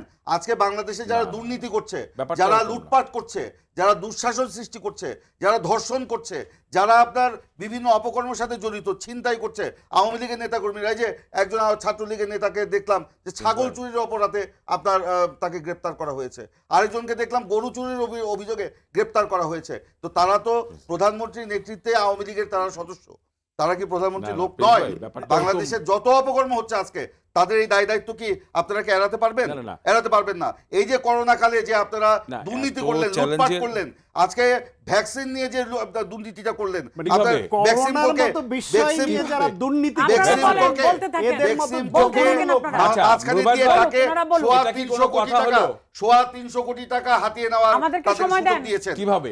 যে আমিন ভাই, কিভাবে আপনার সেটা কি- ব্যাখ্যা আছে? আচ্ছা, আমি একটা প্রশ্ন করি, আমিন ভাই, আমি বলেন। দর্শকদের উদ্দেশ্যে প্রশ্নটা করি, Please বলেন। ভ্যাকসিন কি কোনো সরকার টু সরকার এসেছে? এটা কি জি টু জি পদ্ধতিতে না, এসেছে? না, পৃথিবীর কোন সে- সরকার এটা এভাবে দিতে অবশ্যই পেরেছে? পারে নাই, পৃথিবীর পারে নাই। সমস্ত দেশে আপনার সরকার হয় সরাসরি সেই প্রতিষ্ঠানের সাথে, না হলে সরকার তো সরকার ব্যবসা করে সেই না, বাংলাদেশ ভাই, সরকার ব্যবসা এটা- করে না এটা ভাই, বাংলাদেশ আপনারা সরকারকে শুনেন বলার জোরে সেই কথা জন্য- বলবেন, না, না, না, এটা তো হতে পারে আচ্ছা, না। আমি ব্যাখ্যা করে বলে কোথায় দিচ্ছি। সরকার আচ্ছা, ব্যবসা আমি করে ব্যাখ্যা না? করে বলে দিচ্ছি। সরকার ব্যবসা বাংলাদেশ করবে কেন? না, আমি বলি আপনি সেরা- বেক্সিমকোকে না, না, 350 কোটি টাকা হাতিয়ে নেওয়ার সুযোগ করে আচ্ছা আমি বলি, দিয়েছেন এখন আপনি এখানে। উত্তরটা দেই রাজু ভাই বলেন। বেক্সিমকো ফার্মাসিউটিক্যাল একটা কারণ উনি আচ্ছা প্রধানমন্ত্রীর বলতে দেন, উপদেষ্টা। আচ্ছা বলতে উনি দেন, প্রধানমন্ত্রীর হ্যাঁ উপদেষ্টা। উনি প্রধানমন্ত্রীর এই ভাই, কারণে। আচ্ছা ঠিক আছে, উনি প্রধানমন্ত্রীর ভাই হয়, উনি প্রধানমন্ত্রীর শ্বশুর হয়, অনেক কিছুই বলেন আপনারা, যা খুশি। না, আমাকে শ্বশুর বলি নাই। না না আমাকে ভাই বলতে দেন, বলি নাই, কেন ওই কথা আমাকে বলবেন? প্লিজ আমাকে না, বলতে আপনি দেন। কেন ওই কথা না না বলবেন? বলছেন উনি না না, এই কথা বলবেন, আমরা কি ওনাকে ভাই না শ্বশুর না বলেছি? এটা বলা একই না, না, এই কথা আচ্ছা, আপনি কেন ঠিক আছে, dispute শুনেন করবেন বলতে দেন, না, বলতে না, দেন, রাজু ডিসকুট ভাই করছি না, কাছের লোক তো, সামনে সে আছে তো, জানে হয়তো, শুনেন। আমরা জানি না। সেটাই। না না আপনারা ভাই বলবেন, আজকে এটা বলবেন, সেটা না, বলবেন, আমরা ভাই বলি নাই। তার কি আমরা বলেছেন শ্বশুরও বলি নাই। যে উপদেষ্টা, প্রধানমন্ত্রীর উপদেষ্টা আচ্ছা ঠিক বলেছি। আছে, শুনেছি আমি। যিনি আপনার শেয়ার বাজার কেলেঙ্কারির সাথে যুক্ত। আচ্ছা ঠিক আছে, আরো কিছু বলেন পরে। যাকে দরবেশ হিসাবে চিনে ভাই কথাটা বাংলাদেশের তো মানুষ। শুনবেন নাকি একটু শুনবেন শুনি না? আমরা, one after one, please, Beximco please। Pharmaceutical দর্শকদের উদ্দেশ্যে বলছি, বাংলাদেশের একটি স্বনামধন্য অন্যতম প্রথম সারির একটি ঠিক আছে। Pharmaceutical industry. ঠিক আছে। এটার কর্ণধার সালমান এফ রহমান সাহেব। ঠিক আছে। উনি আজকে যে কোনো ভাবেই হোক মাননীয় প্রধানমন্ত্রীর শিল্প বাণিজ্য উপদেষ্টা, এবং এটা উনি একটি উচ্চ পদে আছেন, তার এটি একটি পদ, কিন্তু এর বাইরে ওনার সবচেয়ে বড় পরিচয় উনি বেক্সিমকো ফার্মাসিউটিক্যাল, এবং বেক্সিমকো ফার্মাসিউটিক্যাল আমাদের দেশীয় একটি প্রতিষ্ঠান এবং ইন্টারন্যাশনাল মানের একটি প্রতিষ্ঠান। এই প্রতিষ্ঠান যেই ভারতের যে প্রতিষ্ঠানটি এই ভাই, আজকে আপনার talk show টা তো অক্সফোর্ডের মনে যে হয় অক্সফোর্ডের যেই ওনারই talk show টিকার আর কি। যেই না না আমাকে বলতে দেন, আপনি বলেন, না বলতে দেন, ইফ ইউ ইন্টারাপ্ট আমি তো কথা বলতে আপনারা পারবো একটু না। বললেন ভাই এতক্ষণ। ভারতের যেই প্রতিষ্ঠানটি সেরাম ইনস্টিটিউট, যারা এই কাজটি পেয়েছে ইংল্যান্ডের থেকে, এটার ম্যানুফ্যাকচারিং এর দায়িত্বটি পেয়েছে, তারাও একটি প্রাইভেট কোম্পানি, অর্থাৎ বেক্সিমকোর মতো তারা একটি ব্যবসায়িক প্রতিষ্ঠান। দুটি বেসরকারি খাতের ব্যবসায়িক প্রতিষ্ঠান, তারা পারস্পরিক সহযোগিতার ভিত্তিতে এবং পারস্পরিক আন্ডারস্ট্যান্ডিং এর ভিত্তিতে, বোঝাপড়ার ভিত্তিতে এবং লাভ লোকসানের ভিত্তিতে তারা বাংলাদেশ সরকারকে দিতে চেয়েছে। বাংলাদেশ সরকারের কখনোই লাভ লোকসান। সম্ভব ছিল না সেরাম ইনস্টিটিউট থেকে সরাসরি এটি ক্রয় করার, বিকজ আপনি জানেন যে স্বাস্থ্য খাতে যত ক্রয় হয় সমস্ত কিছু কিন্তু একটা টেন্ডার প্রক্রিয়ার ভিতরে হয়। এখানে কিন্তু সরকারের পিপিআর আছে, অর্থাৎ পাবলিক প্রকিউরমেন্ট রুল আছে। এসব ভেদ করে আপনি কিভাবে আনবেন? সবচেয়ে বড় কথা এখানে যে আজকে মাননীয় প্রধানমন্ত্রী বেক্সিমকোর মাধ্যমে এই প্রোডাক্টটিকে, এই ভ্যাকসিনটিকে, যেটি আমাদের জীবন মরণের সবচেয়ে একটি বড় একটি বিষয়, সেটিকে আজকে মানুষের দ্বারে পৌঁছে দিয়েছেন। আজকে বিএনপি সহ যারা এই ভ্যাকসিন নিয়ে প্রতিবাদ করেছিলেন, ব্যঙ্গাত্মক করেছিলেন এবং এটা নিয়ে তারা তুচ্ছতাচ্ছিল্য করেছিলেন, তারা কিন্তু প্রত্যেকে কিন্তু ভ্যাকসিনটি নিয়েছেন, এবং এটি আমরা ফেসবুক সহ অনেক বিভিন্ন ধন্যবাদ। সামাজিক আমরা মাধ্যমে যাবো দেখেছি, একটু আমিন ভাইয়ের সংবাদে কাছে। রাজু এসেছে। ভাই, please, please, এত থামতে হবে, কিছুর আপনাকে পরে থামতে যদি হবে না, আপনারা please, please, আচ্ছা ঠিক please। আছে বলেন। আমিন ভাই যদি একটু বলেন, আপনি অনেকক্ষণ যুক্ত আছেন আমাদের সঙ্গে, না, আসলে জি। ডক্টর সায়ন্ত একটা জিনিস জানতে চেয়েছেন এই যে উত্তরগুলো দিলে ভালো হয় প্লিজ। আমি উত্তরগুলো একটা না, দিচ্ছি। অনেকগুলো সে, প্রশ্ন করেছি। জি মানে সেনাপ্রধান কেন প্রধানমন্ত্রীকে জড়ালেন? খুব সিম্পল একটা কথা বলি, সেনাপ্রধান কিন্তু ব্যক্তি নয়, একটা প্রতিষ্ঠান। সে প্রতিষ্ঠানকে যখন হেয় করা হয়, সে দেশটাকে হেয় করা হয়। আমি ডেফিনেটলি বিশ্বাস করি যে ডক্টর সায়ন্তের নামজের মতো নয়, সে অনেক মেধাবী মানুষ। এক, আরেকটা বিষয় হচ্ছে কি, উনি আরো আধুনিক মানুষ, যে পৃথিবীতে এমন অনেক দেশ আছে, বিশেষ করে উন্নত বিশ্বে, একজন অপরাধী যাবজ্জীবন যার হয়, সে কিন্তু নির্দিষ্ট একটা মেয়াদে সাজা ভোগ করার পরে সে ছাড়া পায়, একটা বেল হয়। বেল হওয়ার পরে যদি সে কোনো ধরনের অন্যায় বা অনৈতিকতার সাথে সম্পৃক্ত না থাকে, তার বেলটা ফর এভার হয়ে যায়।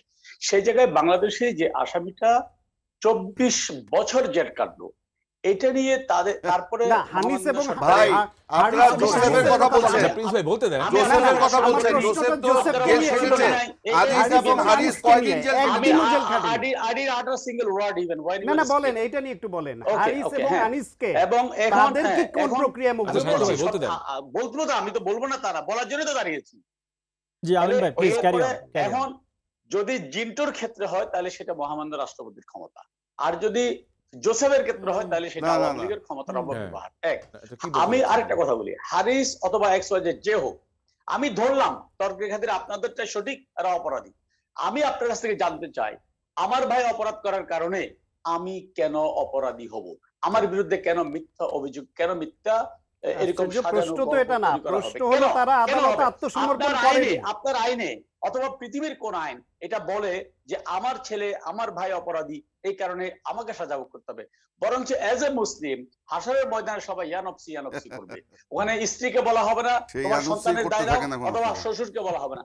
আজকে এখানে আপনারা সেটা বলছেন, এই যে একটা মানে মিথ্যাচারের লিমিট ক্রস করছে। না না না, আরেকটা কথা বলি, আরেকটা কথা বলি। আমি সরি টু আরেকটা কথা ইন্টারাপ্ট ইউ। বলি। আমি আপনি কথা বলিনি মিথ্যাচার আপনার বলছেন। সময়। না না, এটা জবাব আমি দিতে কথা হবে। বলিনি। সময় আপনি মিথ্যাচার মিথ্যাই কেন দিয়ে- বলছেন ওনাকে আপনি? বলতে দেন। কেন সে ভুল নামে ব্রং আপনারা পাসপোর্ট এই দিয়ে প্রশ্নের দেশে আসছিল এটা মিথ্যা কিনা, ওনাকে বলতে ওইখানে দেন। যে কণ্ঠ শোনানো হয়েছে মিথ্যা কিনা, তাদেরকে একজন সেনাপ্রধান কনভিক্টেড ওয়ান্টেড লোকের সঙ্গে জি, দেখা করতে একটু পারেন কি আমি করে? শুনি আমরা। কিভাবে শুনি, দেখা শুনি, করতে শুনি, পারেন? শুনি, এটা please, কোন please. আইন দিয়ে জাস্টিফাই একটু করা শান্ত হয়? ভাই, একটু অপরাধী হলে আমিন ভাই, please, একজন carry on. অপরাধী হলে জেল গেটে যদি তাকে তার সন্তানরা দেখতে যেতে পারে, তার স্বজনরা দেখতে যেতে পারে, তাহলে আমার ভাই যদি অপরাধী হয়ে থাকে তার সাথে আমার দেখা হওয়া মানে আমি অপরাধী, আমি দেখা করা যাব না। এটার জন্য একটা আল জাজিরার মতো জায়গা থেকে মানে একটা বিনিময়ের কারণে একটা ভিন্ডিকটিভ নিউজ করা হবে। এই নিউজটাকে যদি সংবাদপত্রের স্বাধীনতা বলেন, আপনারা এখন ঘটনা হচ্ছে কি, আপনারা একজন কলাচুরের 24 বছর জেল হওয়ার পরে আপনারা সেটা নিয়ে তুলকালাম করছেন। আর জিন্ডোর কথা আরে, বাদই দেন, কলাচুরি। আপনারা তো সেই সরকার কি চুরি? যে সরকার কলাচুরি। বঙ্গবন্ধুর খুন, আত্মস্বীকৃত ডাবল খুনিদেরকে মার্ডার, শুধু কলাচুরি। বিদেশে আচ্ছা, প্রিন্স পাঠান ভাই নাই, বলুন, তারপরে তাহলে। দূতাবাসগুলোতে চাকরি দিয়ে পুরস্কৃত করে সারা বিশ্বে বাংলাদেশকে খুনিদের পৃষ্ঠপোষক রাষ্ট্র হিসেবে চিহ্নিত করেছিলেন। শুধু তাই নয়, 96 সালে শেখ হাসিনা সরকার ক্ষমতা আসার পরে জেল হত্যা মামলার আসামি মেজর খায়রুজ্জামানকে চাকরিচ্যুত করেছিলেন। আবার 2001 সালে বিএনপি ক্ষমতা আসার পরে তাকে ভূতাপেক্ষা প্রমোশন দিয়ে মালয়েশিয়ার রাষ্ট্রদূত বানিয়েছিলেন।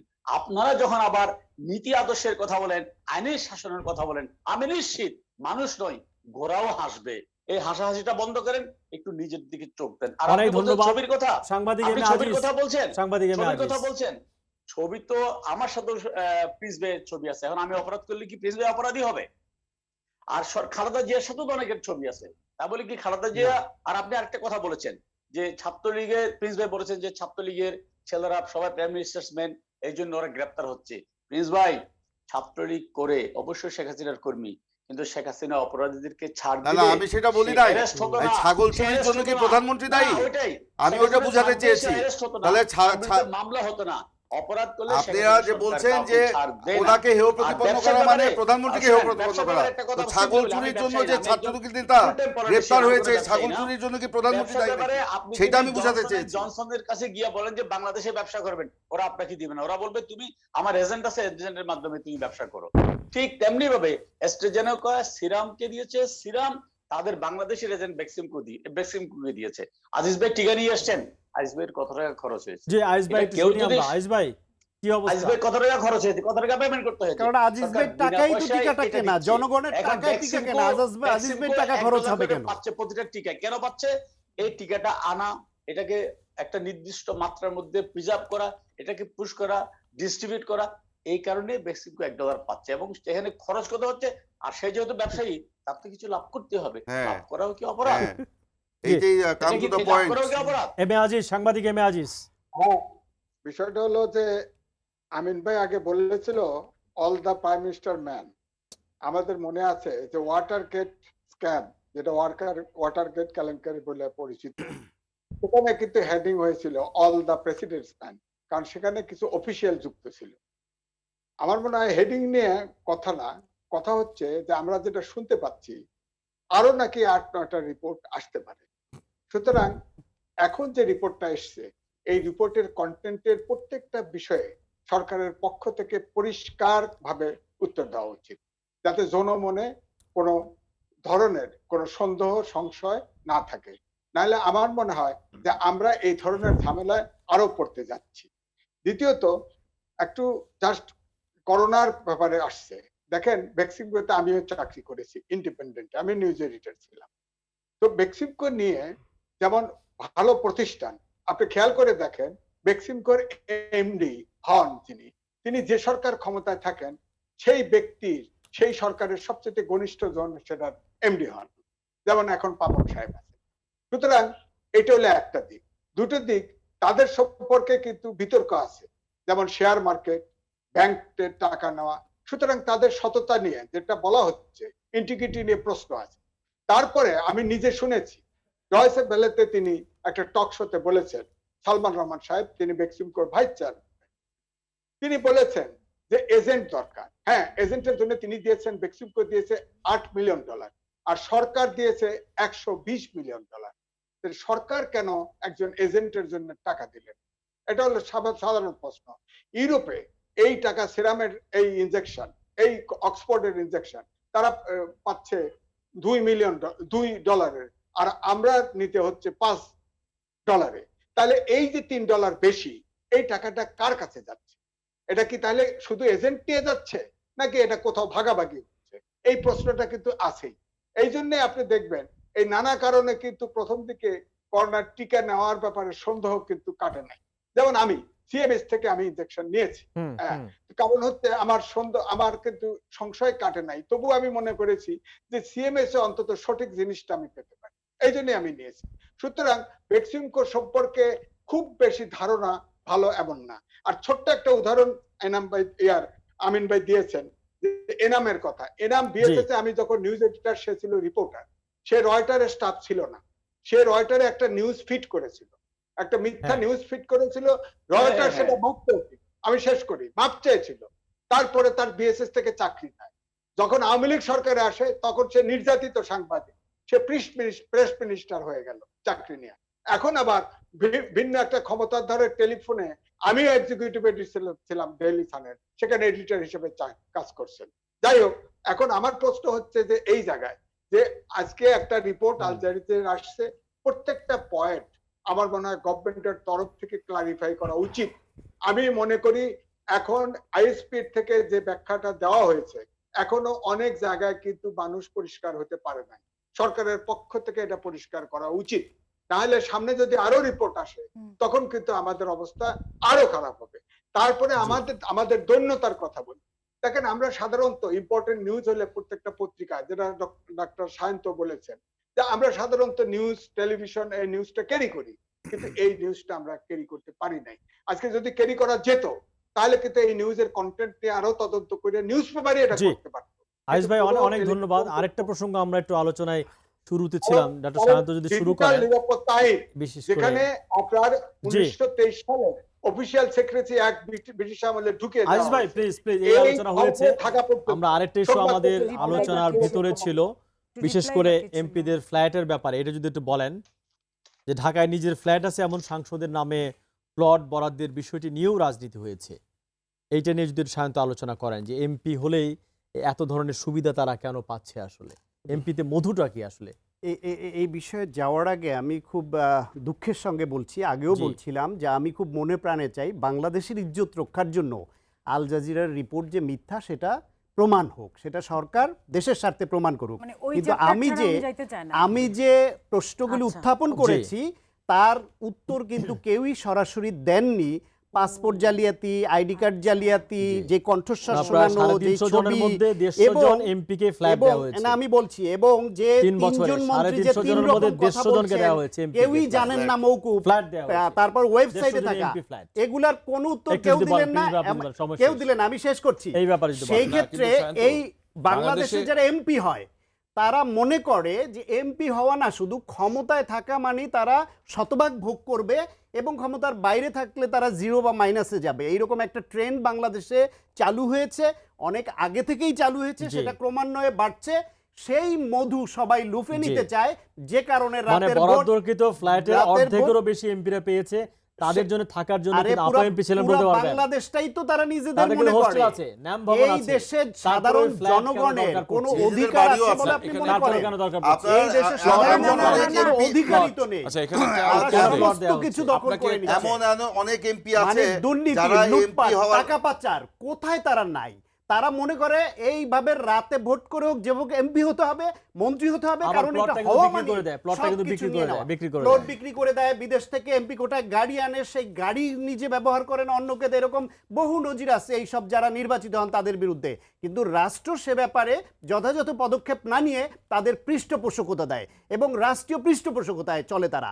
আর ওই যে খুনির ব্যাপারে যেটা বলছেন, যে এক জিন্টুর উদাহরণ দিয়েছেন, আমি বলবো কোনো অপরাধীকে যদি রাষ্ট্রপতি বিএনপি সময় যে জিন্টুকে করেছিল, আমি ব্যক্তিগতভাবে মনে করি সেটি অন্যায় হয়েছিল। কারণ হচ্ছে যে মা সন্তান হারায় সে মাপ না করলে আদালতের রায়কে রাষ্ট্রপতি আইন কাজে লাগিয়ে মৌকুফ করে দিবেন, এটা ওই ফ্যামিলি বা তার স্বজনদের সঙ্গে অমানবিক আচরণ। সেই এক জিন্টুর উদাহরণ দিয়ে আপনি শত শত জিন্টুকে এইভাবে মাফ করে দিচ্ছেন, এটা অত্যন্ত অমানবিক। যত আইন অমানবিক করা অবশ্যই বলবো। হ্যাঁ, আমাকে একটু সময় দেন প্লিজ, আমি একটু রিপ্লাই দেই। আমার রিপ্লাইটা হলো, প্রথমে উনি জিন্টুর কথাটা কিন্তু আবার উঠালেন। এই জিন্টু 22 বছর না, এই পর- প্রসঙ্গ- এক জিন্টুর এই- বড়দের না, 100 শুনেন, জিন্টু আপনি উপহার please, দিয়েছেন। আপনি চুপ করেন আমি এবার। বলেছি আপনি জিন্টু চুপ করেন, আপনি ভুল আমাকে হয়েছে। বলতে দেন। বিএনপি অন্যায় করেছিল, আমি মনে করি অন্যায় একটু করেছিল। আপা বলুক না প্লিজ, আপাকে বলতে দেন। উনি বলেছেন বিএনপি সেটা আচ্ছা, ভুল করেছে, অন্যায় বাই- করেছে। আমি বলি মুক্তা, আপনি 22 জায়গায় বছর, বলেন। হ্যাঁ 22 বছর উনি সুইডেনে ছিলেন পলাতক এই জিন্টু। তার মওদুদ সাহেব সুইডেন গিয়ে জিন্টুকে জামাই আদর করে দেশে নিয়ে আসছে। আপনি আনার ছিলেন পরে ওখানে? আমি ছিলাম, আপনি জি। সুইডেনে আপনি ছিলেন? যদি মনে করেন আমি ছিলাম। আপনি সত্য দেখেছেন? কথা বললে তো হাতে ঘা লাগে। আপনি সামনে ছিলেন হ্যাঁ, মওদুদ সাহেব যে সব মিডিয়াতে সুইডেনে হোটেল থেকে তাকে জামাই আদর করে ও নিয়ে আসছে? এই সময় তো আমি কিছু একটু- জানতাম সব না। আপনি ছিলেন? পত্রপত্রিকা মুক্তা, পড়ে। আপনি ছিলেন নাকি সেখানে? পত্রিকা আমি পড়ে। কিছু বলে দেবো, পত্রপত্রিকা- আমি একটু না, বলছি, বলি। আচ্ছা, বলো। এটা তারপরে ডিনার করা, তার জিন্টুর লাঞ্চ সাথে করা সবই আসছে পত্রিকায়। জিন্টুর সাথে শুনেন, 3 জিন্টু দশক আগের এক আপনারাও জিন্টু ছিল দণ্ডপ্রাপ্ত আসামিদের সাথে জিন্টু ছিল কি ডাবল করেছেন, মার্ডার, কি করেন, দুর্নীতিবাজদেরকে কিভাবে ঘোড়া খুনের মামলার লালন করেন আসামি। সেটাও পত্রিকায় এসছে। শুনেন, জিন্টু ছিল ডাবল মার্ডার মামলার আসামি, দণ্ডিত আসামি, মৃত্যুদণ্ডপ্রাপ্ত। তার সাথে আরো 2 জনের ফাঁসি হারিস হয়েছিল, কি আসামি? তাদের কিন্তু কয়জন? কার্যকর হয়েছে। জিন্টুর দুটা শাসন হত্যা কার্যকর হয় নাই মামলায় আদালত প্রাঙ্গণে সে ছিল- গুলি করে হত্যা সে করেছে। ছিল একটু আপা বলুক প্লিজ। হ্যাঁ, সে ছিল সুইডেন বিএনপির সাংগঠনিক সম্পাদক এবং পরে তাকে দেশে এনে মওদুদ সাহেব সাজা মওকুফ করে আবার তাকে সসম্মানে সুইডেন পাঠিয়ে দিল।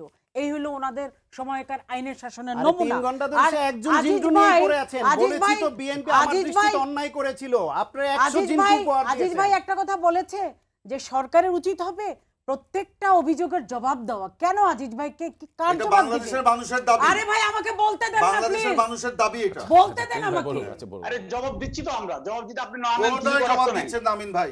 এক আপনারা প্রশ্ন যে জায়গায় করলাম, অবস্থান, আমরা কি করতে পারি? বাস কাটিয়ে যাচ্ছে। আমি শোনেন, ভদ্রলোককে আপনি উত্তর দেন না, সবচেয়ে আপনি আমি ভালো বলি- বক্তব্য বলতে আমার বললাম। কাছে কেন আল- আপনি জবাব দিলেন না। কোন আইন বলে এটা? শোনেন আজিজ ভাই, আপনি যে বললেন যে সরকারের উচিত জবাব দেওয়া, সরকার কার জবাব দিবে, কিসের জবাব দিবে? অভিযোগের কারণ জবাব দিবে। এই যে আল জাজিরা, এটা তো ধর্তব্যই পড়ে না, ছুঁচো মেরে হাত গন্ধ করবে। আল জাজিরার মতো 7টি আন্তর্জাতিক অগ্রহণযোগ্য, মানবাধিকার প্লিজ, সংগঠন প্লিজ আমাকে বলতে দেন। জাতিসংঘকে অনুরোধ আল করেছে জাজিরার এটা মতো তদন্ত করার জন্য। অগ্রহণযোগ্য, আচ্ছা, আপনি যে বলতে ধিকৃত এবং মধ্যপ্রাচ্যে নিষিদ্ধ একটা গণমাধ্যম, তাদেরও আবার না, আল না, জাজিরাও না, একটা মুক্তা, গণমাধ্যম হয়ে মুক্তা, আমি গেল, একটু তাদের বলি জবাব এখানে। দিতে হবে। জাতিসংঘ তো অতএব বলেছে। আমি জাতিসংঘ মাহফুজ কিছুই আনাম বলে নাই। জাতিসংঘ 70 জাতিসংঘ বলেছে পারে। জাতিসংঘ তো আপনাদের জাতিসংঘের অভিভাবক। মহাসচিবের মুখপাত্র জাতিসংঘে আপনাদেরকে কিছুই বলে নাই, বলেছে, অবশ্যই বলেছে। অসম্ভব বলে নাই। জাতিসংঘের আর আরেকটা কথা মহাসচিবের হলো, আমি মুখপাত্র আপনাকে বলেছে। বলি, মাহফুজ আনামের Please, বিরুদ্ধে please, 70 মামলা হতে পারে। শুনেন, মতিউর রহমানের আপনি বিরুদ্ধে আজাদিরা একটা বাদ কথা দেন। বললেন। শুনতে পাচ্ছি না। জাতিসংঘের বললেন, মহাসচিবের গাড়ির মুখপাত্র কথা। বলেছে। উনি বলেছেন, সেটার ব্যাপারে এবং তদন্ত করেন। আমাদেরকে জেল খাটাতে পারে। আমাদের একজন আবুল করে। সরকার জেল খাটাতে পারে। সরকার আচ্ছা, আমি একটু কারণ কথা বলতে চাচ্ছি। আমরা আমাকে শেষ করতে আচ্ছা, দেন। মুক্তা বলো। সরকার ওয়ান আফটার জনগণ ওয়ান। সবাই আমরা একজনের বিরাট বেরিয়ে পড়বে। কাউকে আচ্ছা, বলতে দিব প্লিজ না। Please Please, interfere please. করেন না। শোনেন, প্লিজ আপা আপনি ক্যারি অন। বাংলাদেশের জনগণও বুঝে আপনি ফেলেছে interrupt করেন না। যে এইটা, এই যে আল জাজিরার যে প্রতিবেদন, এটা অন্তঃসার শূন্য, মাকাল ফল ছাড়া কিছুই না। এবং এরকম যদি আরো আওয়ামী লীগের 10-15টাও কাছে বের হয়, বাংলাদেশের জনগণ ওই যে চিলে কান নিয়ে গেছে বলে কান আগে দেখবে জায়গায় আচ্ছা, আছে কিনা। জাতিসংঘের মহাসচিব তারপর কি প্লিজ বলেছেন? আপনি একটু আমাকে বলতে দেন প্লিজ। শুনেন, আমি যদি মনে করি আপনারা কথার মাঝখানে ডিস্টার্ব করেন, বোঝা যাবে যে আপনাদের ইমানের শক্তি দুর্বল। আমাদের ইমানের শক্তি অবশ্যই অনেক দুর্বল, শক্তিশালী, অবশ্যই আপনাদের ইমানের দুর্বল। শক্তি দুর্বল। তাহলে কেন এইজন্য আপনারা পাশ বলতে দেন কাটিয়ে না কেন? যাচ্ছেন। বলতে কেন অসত্য দেন না কথা তাহলে? বলছেন। অসম্ভব, আপনি পাশ একটা সময় কাটিয়ে বলবেন। যাচ্ছেন, ধামাচাপা আচ্ছা, দেওয়ার আমি চেষ্টা আপনাকে করছেন। বলি, জয়সে শুনেন। বলেন, আচ্ছা, উনি conflict বলছে zone-এ গাড়ির কথা, টিম সেবাস্টিয়ানের বলছে সঙ্গে এমপিরা গরিব গাড়ি নিয়ে সাহেব কথা গাড়ি বলছিলেন নাকি বিক্রি অন্যদিকে করে গিয়ে। ফেলে, না শুল্কমুক্ত না, গাড়ি। এটা দিও হ্যাঁ। না, না না, এটা ওনার দলের এমপি, প্রসঙ্গ ওনার পাল্টায়। দলের এমপি হারুন সাহেব, লজ্জা নাই তার ওনারা। 5 বছর সাজা হয়েছে, কারণ সে নিজে এমপি হিসেবে গাড়ি এনে গাড়ি বিক্রি করে দিয়েছে। তো এই উদাহরণ ওনার দলে না, আছে। না, এখন ব্যক্তিগত কেন হবে? ব্যক্তিগত আপনারা তো কোনো নাম এখনই বলার হয়েছে। দরকার নাই। না, না, আপনারা ব্যক্তিগত এখনই হয়েছে। আপনারা তো এখন আমি বলি সব যেটা সব শোনেন, রাজনীতি করেন, দাবি শোনেন, করেন। প্লিজ ব্যক্তিগত কোনো নাম শুনেন, বলার দরকার শুনেন, নেই। আমি বলি এখানে জিনিসটা, শুনেন, এই আল জাজিরা, প্র্যাকটিসটা শুনেন, বন্ধ এখন হওয়া উচিত। আল জাজিরা যে প্রতিবেদন প্রকাশ করলো ভুয়া, অন্তঃসার শূন্য, উদ্দেশ্য প্রণোদিত, আপনারা একজন এতে জিন্টুকে আপনাদের দিয়ে 100 জিন্টুকে আপনাদের এত justify খুশি করছেন হওয়ার কেন? কি আছে আমি সেটা আমাদের খুশি বুঝলাম হওয়ার না। কিছু নাই। এরকম আপনারা তো লজ্জায় পুরো মরে যাচ্ছি। সন্তুষ্ট। এরকম দেশের একটা মান লিস্ট আছে, সম্মান, বিএনপির সময় শুনেন, লিস্ট আজকে হয়তো লজ্জা কিছু- লজ্জা না, না, পান। আরো আছে, লজ্জায় আরো আছে। লজ্জা পাওয়া মরে উচিত। যাচ্ছি। এতিমের একজন টাকা- রিকশাওয়ালা, শুনেন, একজন এতিমের তরকারিওয়ালা, টাকা আত্মসাৎ তাদের করছে কাছে যে আপনার শুনুন নেত্রী, তারা কি বলে। সেটার জন্য আপনি লজ্জিত কখনো হন। না, একজন, সেটার জন্য কখনো একজন। লজ্জিত হবেন খালেদা আপনি। জিয়াকে সেখানে আপনাদের personal- গায়ে আচ্ছা, দুর্নীতিবাজ যারা বলা এতিমের হয়েছে। টাকা আত্মসাৎ আপনারা করে, প্রোপাগান্ডা করছেন। আপনার সেই নেত্রীর জন্য আপনারা আপনি মিথ্যা লজ্জিত কথা হন। বলছেন। আচ্ছা, আমি এখানে একটা জিনিস- হয় না। আচ্ছা, আমি এখানে একটা জিনিস- খালেদা জিয়া করেন, দুর্নীতির মামলা করছে, প্রিন্স ভাই, অবশ্যই। প্রিন্স ভাই, প্লিজ, আচ্ছা, প্লিজ, আমি এখানে প্লিজ, প্রিন্স প্লিজ, ভাই, প্লিজ, প্রিন্স ভাই, ওকে, বলতে ওকে, না। ওকে, না, প্লিজ, প্লিজ, বলতে- অনেক বলা হয়েছে। আমাকে আচ্ছা, বলতে মডারেটরকে দেন না। রাজু ভাই বলেন। আচ্ছা, শুনুন, আপনারা আমি একটু বলি, আমি- আমি একটু আমি বলি। এক লাইন বলে না, শেষ না, করি। please, please, no, no, no, no, owner please. নেত্রী এতিমের Excuse টাকা me. আত্মসাৎ No, করেছে। please, অসম্ভব। please. সেইটা এখানে- সারা আচ্ছা, পৃথিবী আচ্ছা, জানে। রাজু ভাই, আচ্ছা, সেইটা সামলান। Please, Sara please. পৃথিবী সেইটা জানে সামলান। Please. রাজনৈতিক সেইটা সামলান। প্রতিহিংসার বশবর্তী হয়ে আচ্ছা, গেছে। please. আচ্ছা, কখনোই না। আপনাকে বলতে এটা দিন, আদালতে আপনাকে- প্রমাণিত। আপনার মার্কিন আদালতে যুক্তরাষ্ট্রের প্রমাণিত স্টেট এটা। ডিপার্টমেন্টের রিপোর্টে এটা আদালতে এসেছে। Please. প্রমাণিত। প্লিজ, আচ্ছা, আমি প্লিজ। একটা কথা বলি। না, বলার আগে বলি, এভাবে বাংলাদেশকে- কথা বললে প্রোগ্রাম চালানো যাবে না। বাংলাদেশ ওনারা না, না, কিভাবে প্লিজ, ডিস্টার্ব প্লিজ, করলো আমাকে? Please, please. আচ্ছা, আপনার আমি- যখন- কথাই বলতে একটু পারি। প্লিজ, বলবেন না আপনি, প্লিজ। বলেন। অ্যাঙ্করের কথা শুনতে হবে। চারজনে যখন আপনারা কথা বলেন, আপনাদের কথা কোনো দর্শক শুনতে পায় না। আপনারা পলিটিশিয়ান, বলি নাই, জনগণ কি আমি চুপ শিখবে? করেছিলাম। এটা কোনো ডিসেন্ট আলোচনা হচ্ছে না। এটা ভালো বক্তব্য হচ্ছে আমি তো না। বলতেই No, পারি। no, please, এই আপনি অনুষ্ঠানে কথা বলছেন কে না। দিচ্ছে? আপনি কেন কথা ওনারা বলছেন? disturb No, আপনি করেছে বলতে পারেন না। আসছে। যখন ওনারা anchor কথা বলছে, disturb আপনি কথা করেছে। বলতে পারেন না। প্লিজ। ওনারা disturb No, করেছে। anchor কথা শুনতে হবে আপনাকে। আমি সময় দিব, তখন কথা বলবেন, না হলে আমি মাইক অফ করে দেব। স্ট্রেট। এটা কোনো আপনার দায়িত্বশীল লোক, দায়িত্বশীল আচরণ এটা হচ্ছে না। রাজু ভাই বলবেন, কেউ কথা বলবেন না, প্লিজ। জি, টানা 2 মিনিট বলবেন আমি আপনি। যে- কেউ interfere আমি করবেন যে না, please। কথাটি বলতে চাচ্ছিলাম, আমি 2 মিনিট। দর্শকদের উদ্দেশ্যে একটি কথা বলতে চাই যে আল জাজিরার নিজস্ব ক্রেডিবিলিটি বলে কিছু কি আছে? না, প্লটের প্রসঙ্গে এই আলোচনা করব না আমরা। আমরা কি আজকে না, এই প্লট নিয়ে আলোচনা প্লট করব। ওটা প্রচুর আলোচনা এবং হয়েছে। গাড়ি নিয়ে আপনি যদি বলেন, এই এমপির মধ্যে এত মধু কি আছে সেটা বলেন না, না। আমি এটা সবাই বলি। কেন এমপি হতে চায়? না, এমপি হতে চাওয়ার ভিতরে কোনো পাপুলকে যেমন কিন্তু আমরা দেখেছি। এমপি হতে চাওয়ার ভিতরে যেরকম খারাপ এই যে কিছু গাড়ি, নাই। বাড়ি, প্লট, ফ্ল্যাট সবই এমপিরা নিচ্ছে কেন? বলেন এটা। না, এটা একটা আইনের মাধ্যমে কিন্তু এটি করা হচ্ছিল, সংসদে আইন পাস করা হয়েছে। চোখে যে- লাগে কিনা? না, সেটা চোখে লাগতে পারে। 350 জনের মধ্যে 150 ক্ষুদ্র জন একটি এমপি নিয়ে দেশে- নিল। তাদের হোস্টেল আছে, ন্যাম ভবন আছে, রুবাইদ ভাই, তারপরেও আমি কেন? আপনার প্রশ্নটি বলেন বুঝতে এখন। পেরেছি, আমি উত্তরটা দিচ্ছি হবে যে ক্ষুদ্র একটি দেশে আপনি যদি আমার ব্যক্তিগত ওপিনিয়নের কথা চিন্তা করেন বা আমার ব্যক্তিগত মতামত চান, তাহলে আমি বলবো যে অবশ্যই আমাদের এই বিষয়গুলিকে পারতপক্ষে পাশ কাটিয়ে যাওয়া উচিত। বিকজ হ্যাঁ, যাদের একেবারেই প্লট নেই এবং একজন মাননীয় সংসদ সদস্য উনি যখন পাবলিক বা জনগণকে রিপ্রেজেন্ট করতে ঢাকায় আসবেন, অনেকেই কিন্তু একটা সময় ছিল যে সেই প্রত্যন্ত অঞ্চল থেকে মানুষজন এমপি নির্বাচিত হয়ে ঢাকা শহরে আসতো, পরে তারা এমপি হোস্টেলে থাকতো। এগুলো আমি নিজের চোখে দেখেছি এবং তাতে করে তাদের ঢাকা শহরে কোনো ফ্ল্যাট, গাড়ি বা বাড়ি কোনো কিছু ছিল না। এমনও এমপি এসেছে যিনি বাসে করে ঢাকা শহরে এসেছেন এবং পরবর্তী সময় উনি গাড়িতে করে বাড়িতে গেছেন। এইসবই বাস্তবতা। তবে এটা একটা ঠিক যে এমপিদের হালাল রুজি রোজগারের একটা ব্যবস্থা থাকা উচিত।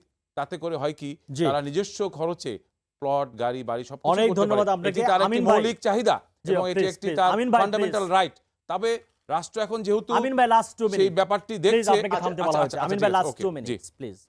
আমরা অনুষ্ঠান শেষ আমি পর্যায়ে। আমি এই কেউ প্রসঙ্গে interfere আসবো। করবে তবে না, আমিন ভাই 2 এমপিদের মিনিট গাড়ি বলবেন, বাড়ি বাস। নিয়ে প্লিজ এমপিদের বলেন। গাড়ি বাড়ি নিয়ে সবচেয়ে ভালো ব্যাখ্যাটা এমপিরা দিতে পারতো। বাট আমি ব্যক্তিগতভাবে যেটা মনে করি, যেহেতু সরকার একটা আইন করেছে এমপিদের সাথে জনগণের সম্পৃক্ততা বাড়ানোর জন্য গাড়ি দেওয়ার বিরাট ইচ্ছে, এরপরে যদি কোনো এমপি এর পরেও যে সম্পদের জন্য কারাগারের নিজস্ব একটা আর্থিক শক্ত ভিত তৈরি করার জন্য কারাগারে, আমি ব্যক্তিগতভাবে মনে করি একজন রাজনৈতিক কর্মী হিসেবে সেটা তাদের চিন্তার দন্যতা। এটা মানসিক বিকাশ না ঘটিয়ে আইনের মাধ্যমে এটার বিকাশ করা যাবে না। এটা হচ্ছে আমার ব্যক্তিগত অভিমত। এত হয়তো অনেক এমপি আমার সাথে রাগ করতে পারে, বাট জনগণের সাথে যোগাযোগের স্বার্থে জি। যে বিনা ট্যাক্সে যে গাড়ি দেওয়া হয়েছে সেটা তারা নিলে আমার মনে হয় না, কিন্তু connectivity ফ্ল্যাট দিলে আরো তো বাড়ে। যোগাযোগটা বন্ধ হবে আমি- কিনা? আমি- গ্রামে তো যাবে না। হ্যাঁ? 16টা ফ্ল্যাট আছে, কোনটা? তাকে আবার প্লট দেওয়া হয়েছে, তারাই প্লটগুলো নিচ্ছেন। আমি বললাম যে এটা তার মানসিক দন্যতা, একটা বোঝা উচিত। আমি যদি পাবলিক সার্ভেন্ট হই, কারণ আমার নির্বাচনের কত- সময় তাহলে কিন্তু কি বলে যে আমি জনগণের পাবলিককে সেবা সার্ভ করার জন্য করবো না আসছে। নিজে সার্ভ করবো? এই Exactly. কালচারটা কবে থেকে রাজনীতি শুরু হয়েছে? অনেক আমি ধন্যবাদ। আপনাকে অনুরোধ জানাবো, আপনি আরেকদিন এই বিষয়টি নিয়ে একটা অবশ্যই long আমিন ভাই, আপনিও আলোচনা থাকবেন করেন। আলোচনায়। আমি আজিজ ভাইকে আমি 30 সেকেন্ড সময় দেন, 30 আজিজ ভাই একটা সেকেন্ড। বক্তব্য বলি। উনি যেটা বলেছেন যে এনাম ভাইয়ের রিপোর্টটা ভুল ছিল, ভুল থাকলে কিন্তু পরবর্তীতে বিএনপির আমলে এই জঙ্গির উত্থান হতো না। আরেকটি রং ইনফরমেশন উনি দিয়েছেন কোভিড ভ্যাকসিন নিয়ে, যে ইউরোপে $2 কোভিড হচ্ছে, নট দ্যাট ইউরোপে $7 থেকে $14 পর্যন্ত জি। ভ্যাকসিন। আমিন ভাই, থ্যাংক ইউ ভেরি মাচ। অনেক ধন্যবাদ আমিন ভাই আপনাকে, বাকি চারজনকে অনেক ধন্যবাদ, আজিজ ভাইকে ধন্যবাদ যুক্ত হওয়ার জন্য। প্রিয় দর্শক, আনোয়ার ইস্পাত নিবেদিত বিশেষ আলোচনা অনুষ্ঠান গোল টিভি আছে এ পর্যন্ত। ভালো থাকুন, নিরাপদে থাকুন, স্বাস্থ্যবিধি মেনে চলুন এবং আমি যেভাবে মাস্ক ব্যবহার করি সেভাবে মাস্ক ব্যবহার করুন।